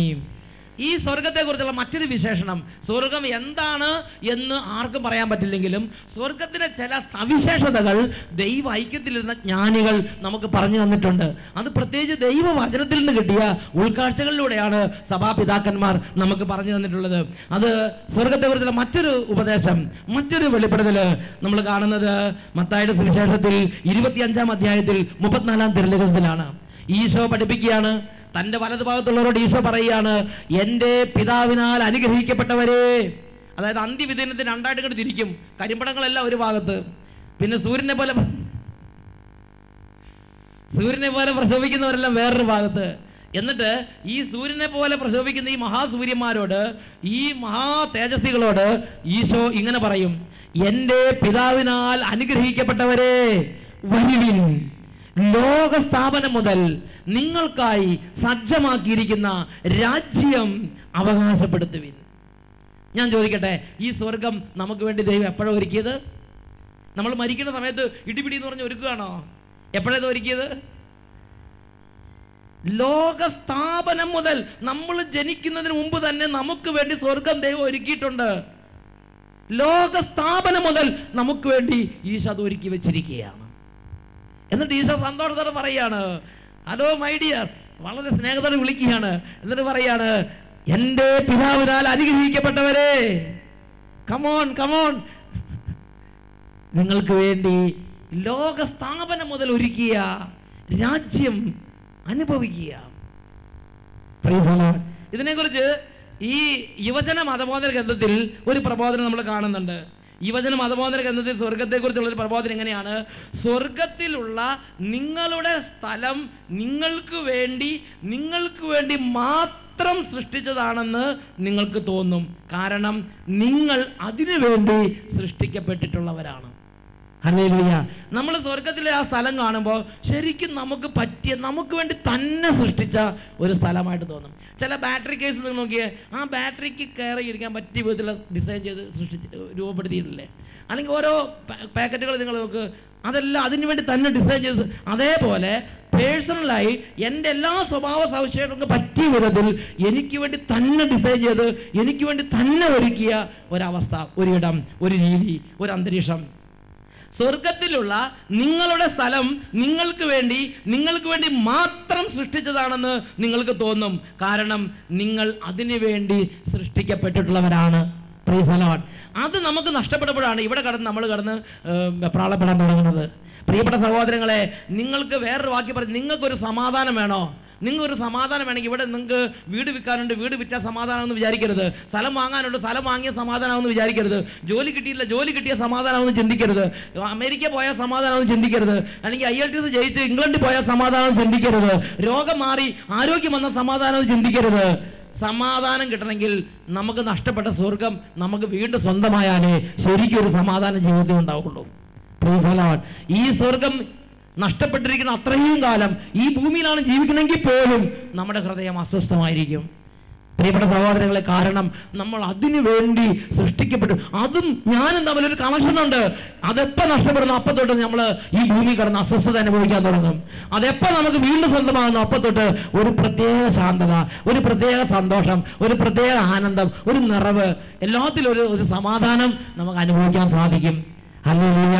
ഉറക്കെ പറ ഹല്ലേലൂയ. യേശുവേ സ്തോത്രം, യേശുവേ നന്ദി. ഈ കാര്യത്തെക്കുറിച്ച് ഇപ്പൊ നമ്മൾ തൽക്കാലം ഇത്ര മനസ്സിലാക്കിയാൽ മതിയാവുന്നതാണ്. Price the Lord. ഇത് നമ്മൾ അടുത്തത് നരകത്തെക്കുറിച്ച് ചിന്തിക്കാൻ പോവുകയാണ്.